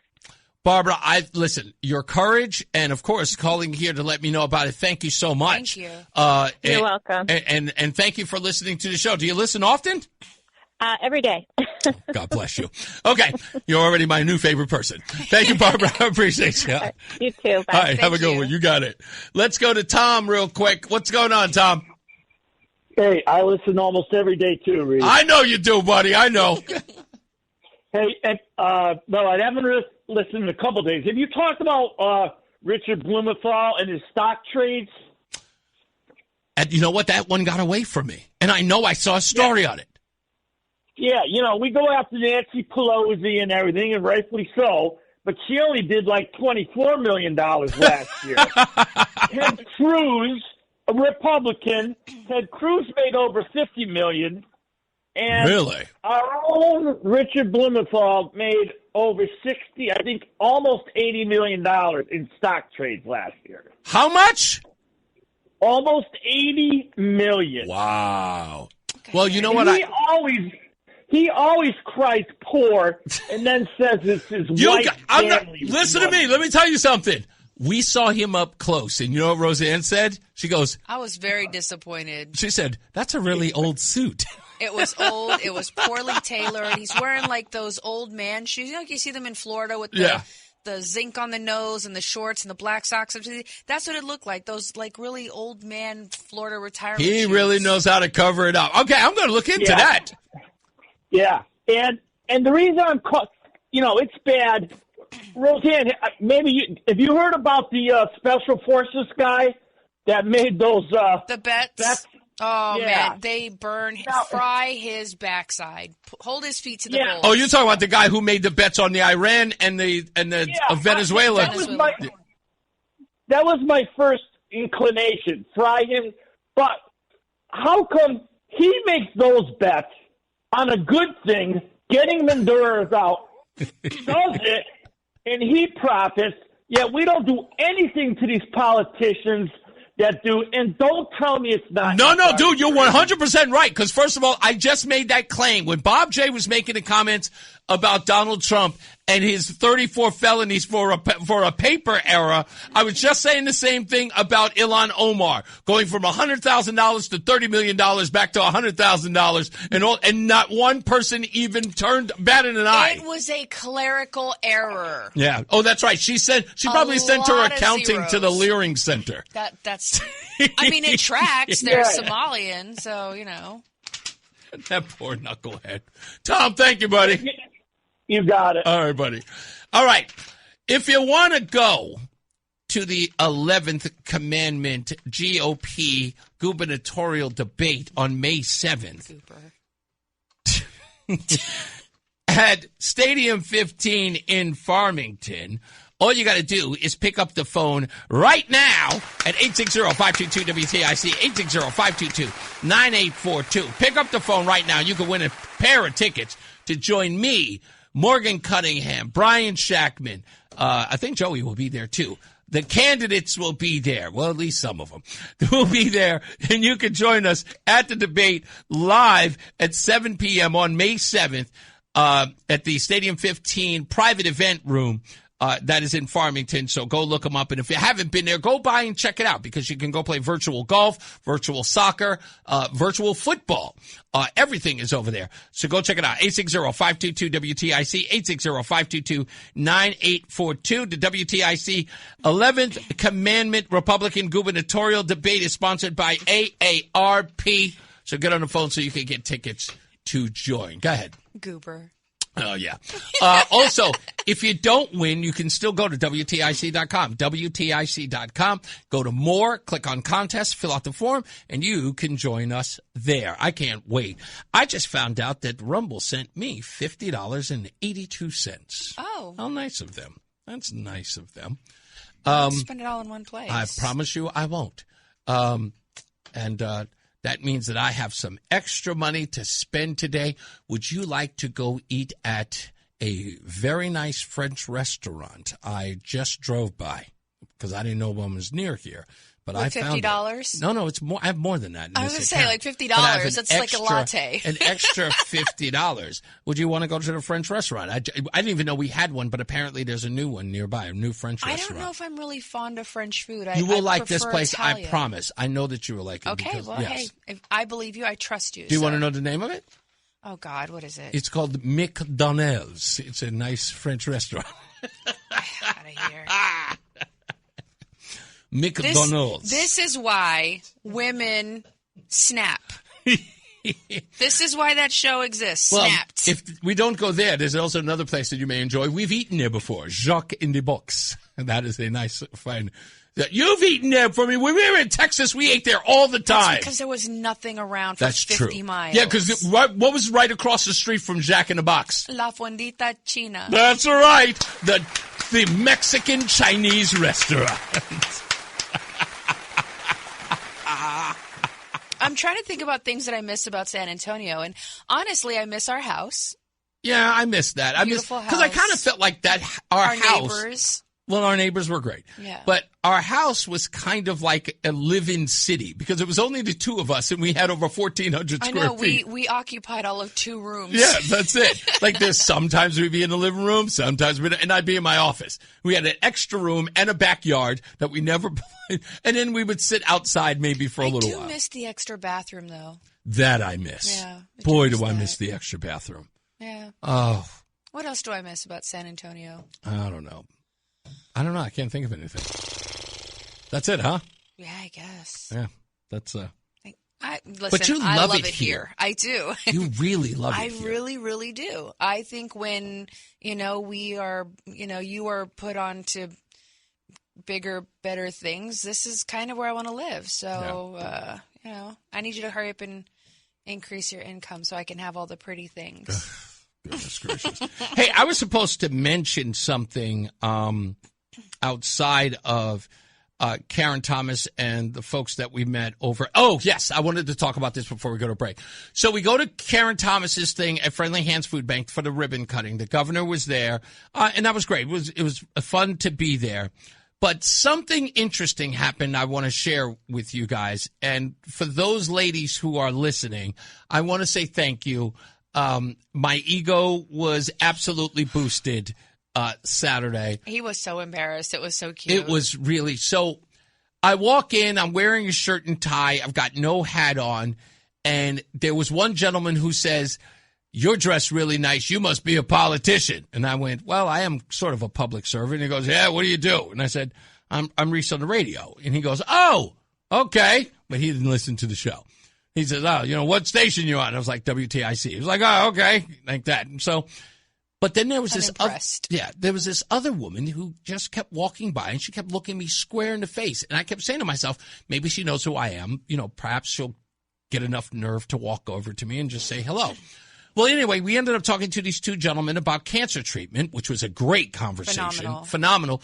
They don't have right to try yet, but they have been reducing cancerous tumors in a lot of their patients, and they're doing test trials in Australia. We'll get into that because they're going to be guests on the show.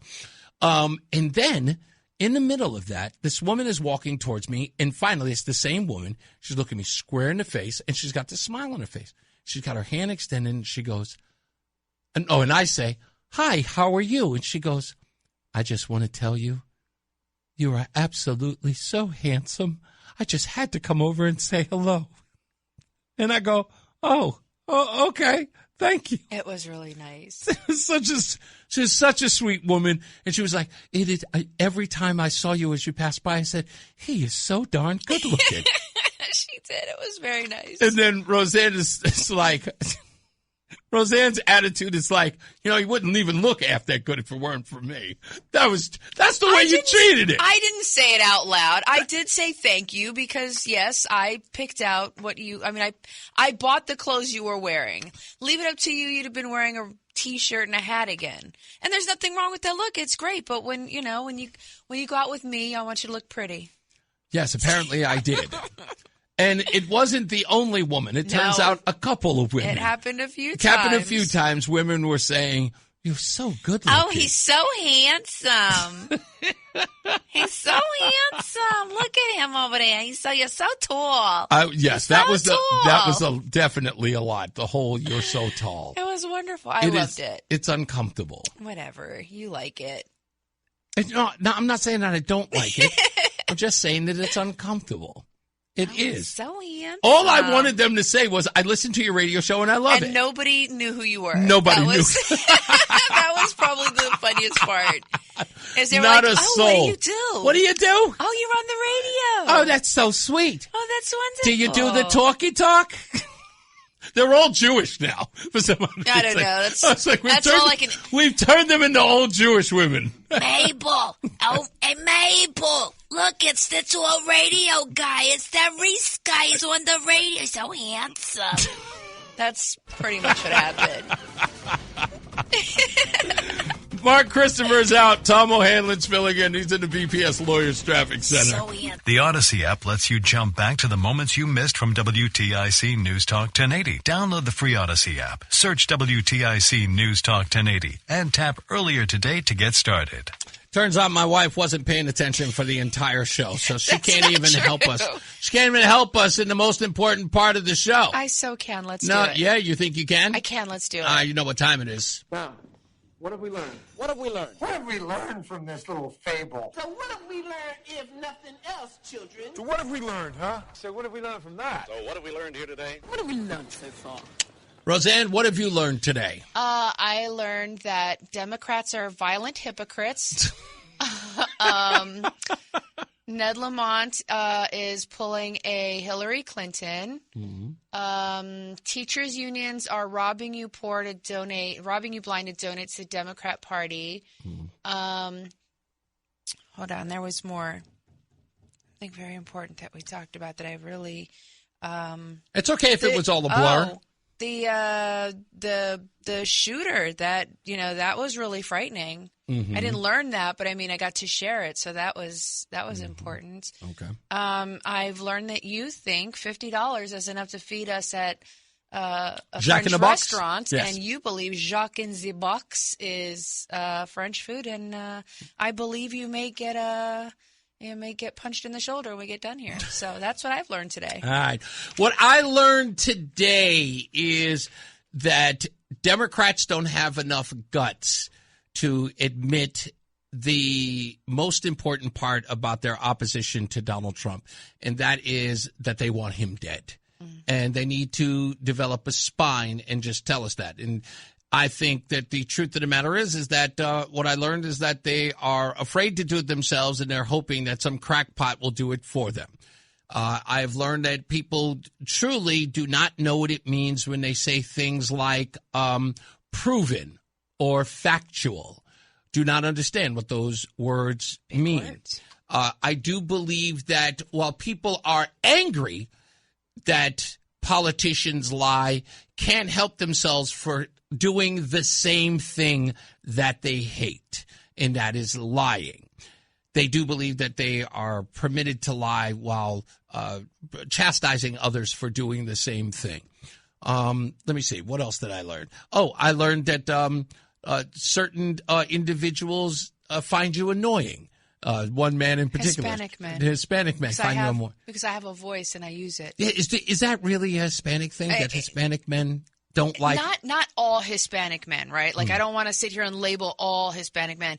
It's one of the reasons that I was never interested in Hispanic men is because culturally, I was never going to be a subservient, quiet, demure woman. Don't be talking. You be talking. Keep your mouth.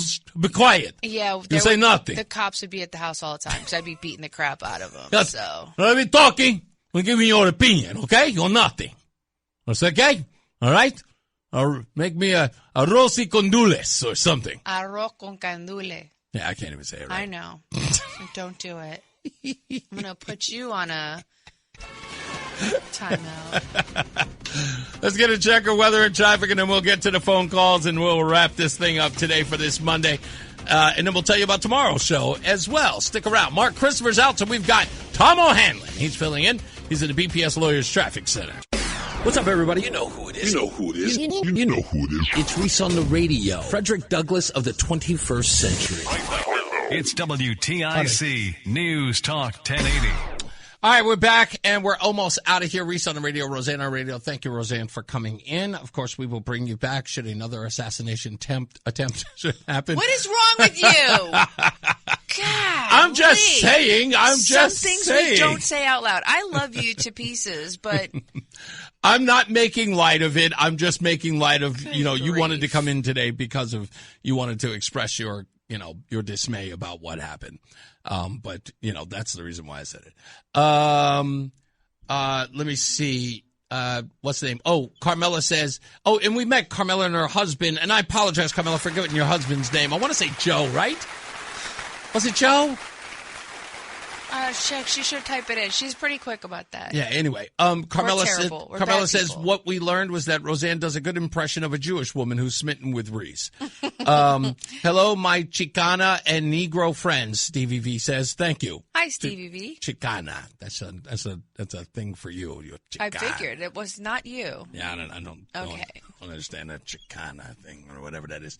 Anyway, let's get to the phones real quick. Let's go to Jerry in Stratford. Hello, Jerry. Hey, Reese, my first time in San Antonio was the early 1980s, and what stands out in my memory was seeing men coming out of the slaughterhouse hosing their hip-waiter boots, hosing the blood off their hip-waiter boots.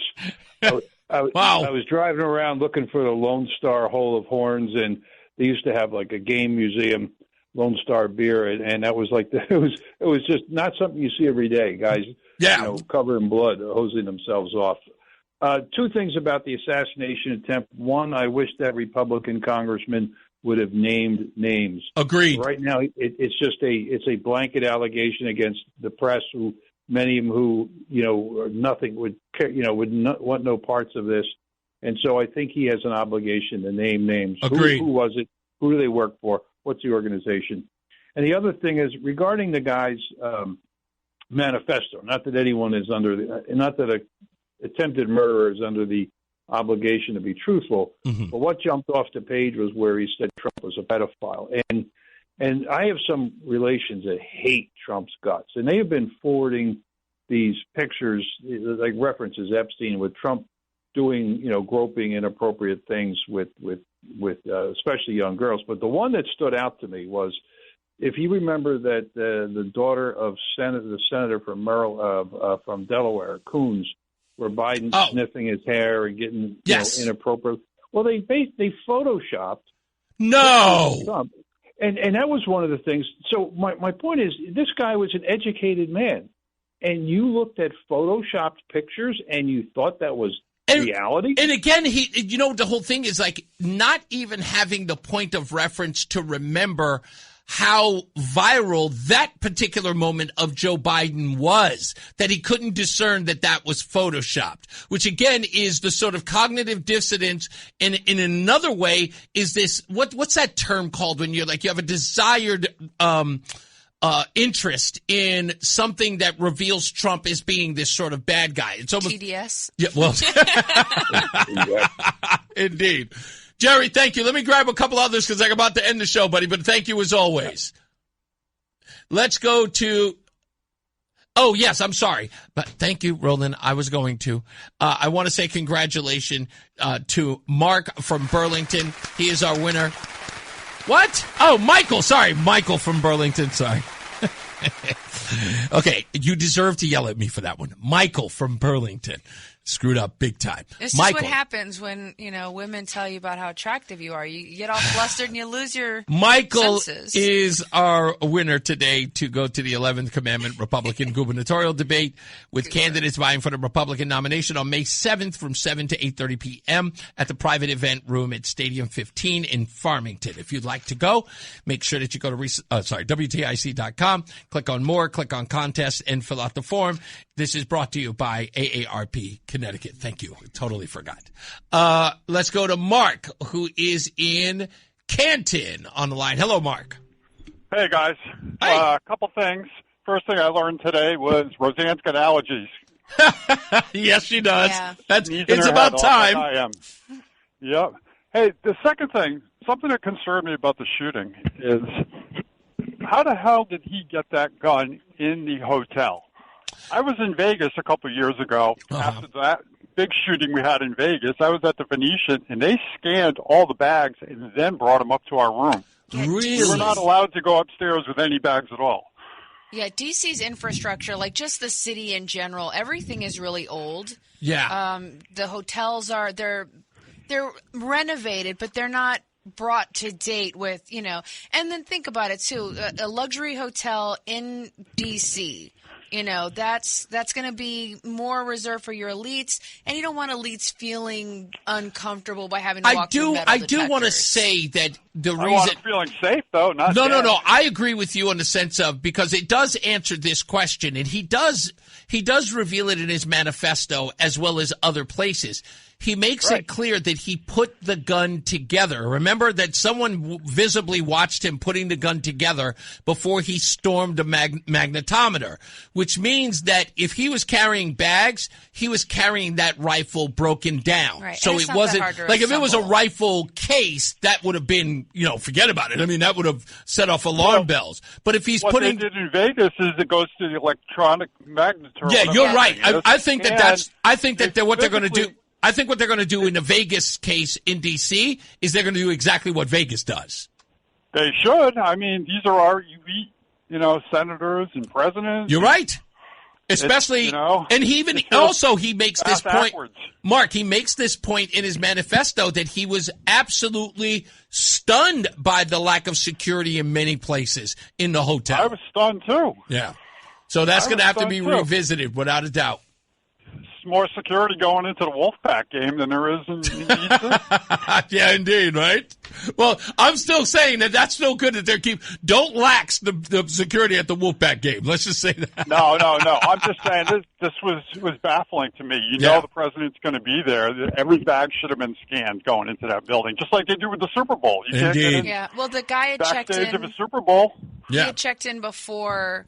I think it was the day before. Yeah, he was in on the 24th. So he checked in. Well, that's why they should be checking that every day. Indeed. He could be sitting upstairs and popping off a senator going to dinner. Exactly. You were going to say, Rosa. So having lived and worked in D.C., I was a member of it's MDW, the Military District of Washington. We do a lot of functions and a lot of events in and around D.C. So the idea that this is something we just implement, right? There are still normal people coming in. There are still tourists. There are still family visitors. There are people coming to visit their service member. There's a lot of different moving pieces to this. Arlington National Cemetery is just a couple of miles away from where this hotel is. Yeah. So, but I think Mark is saying in this particular event, right? But because if you listen to the news reporters, they talk about this was something that had to have been planned in advance, because getting a hotel room in this particular hotel requires reservations, right? A significant period of time out. But then knowing that the president was going to be there, this required at least 3 months out. So this is something he was planning. Now, when you're coming in and you know that the president's going to be there and they have to, block off a certain amount of space, there's other things that are put into place. Like this part of the hotel may very well have been cordoned off. Should have been. And nobody was supposed to be allowed access to this. I mean, when you're in that environment, you get used to seeing the outer layers of security. So I understand. Like, I know in my mind, I can visualize how it was laid out. The speed at which this guy was moving, the sheer speed that he was running, if you look like you belong somewhere, then you belong. Okay. Yeah, real quick, Mark, so I can go to the next one. Okay. I understand all that, but what I'm saying is he could have been sitting upstairs in that hotel room waiting for any senator or any member of the cabinet to get out of their limo and pop them off from up there. Yeah, I understand that point that you're making, and that probably would have been, well, if he was a marksman, yeah, I would agree with you on that level, but I think that this just there's like Vegas, he wasn't a marksman and he planned it. He did a hell of a lot of damage. Yeah, exactly. This isn't the type of hotel Mark. where senators and congressmen are staying. It's not that I understand that. Thank you, Mark. I think that he's talking about the nuance of when you have an event like this in advance, there has to be tightened security. That magnetometer should not be inside the building. I totally agree, but I'm just saying it's in our minds, retrospect, and coming from an outside, we'd assume, but having lived in there and been in those environments, understanding why those things just aren't logical or feasible. Yeah, the next time around, forget about it. It's going to be a very different story now. Completely different. Let's go to Phil. Hello, Phil. Hey, how you doing, Reese? Hey, I just tuned in late and I didn't catch everything, but it sounds like it's really focused on the attempted assassination. I threw something out on Facebook today and I got back pretty much crickets, but the No Kings rally? Yeah. Where are those protesters? Charles and Camilla are here, or Carmel, what the hell's her name? Camilla, yeah, are here today, but there's no protests about No King. That is a brilliant point, and don't worry, give it a little while. It'll get some traction. You make a very, very good point about all of that they don't. There's an actual king in the U.S. right now. You got it, buddy. Thank you so much. And nobody's protesting. By the way, Carmilla's husband's name is Dave. Dave, I'm sorry, I forgot his name. We're terrible. What was I going to say? The No Kings rally and the fact that this young man attended one in California. I noticed no one's really talking about that. I'm going to address that tomorrow. Also on the show tomorrow, I want to make sure I give her a shout out because she'll be here on tomorrow. She's involved with the Gary Sinise Foundation. Oh, yes. And she's so beautiful. I mean, she's very attractive. Okay. Abby Wadsworth Barretto, who's with the For the Love of Veterans, honoring service with the Gary Sinise Foundation, will be on the program tomorrow at 4 o'clock. She's also got a documentary. She's got an interesting story about her dad that I'm very interested in hearing about. I'm waiting for her to send me a link because I want to watch it. And I hear everyone who's talking about it says it's, I guess the reviews are in and it's like, this is so compelling. It's such a great story. So I really, really want to watch it tonight. Hopefully she'll send me a message. Looked like she just did. She just sent me a message trying to get that to me today so I can watch it tonight. She'll be on the phone. On the air with me live tomorrow. Also, some other guests that are coming up on the program. On Wednesday, unfortunately, we will have baseball, but they will be here. Please check us out online. David Ferraro of the DOT will be here tomorrow, as well as Carl Chisholm. Both of those gentlemen, he's the DOT union rep. Both of them will be here tomorrow to talk about highway safety because there are highway workers who are injured. We have a story about Andrew D. DeMonico, who was killed in 2024.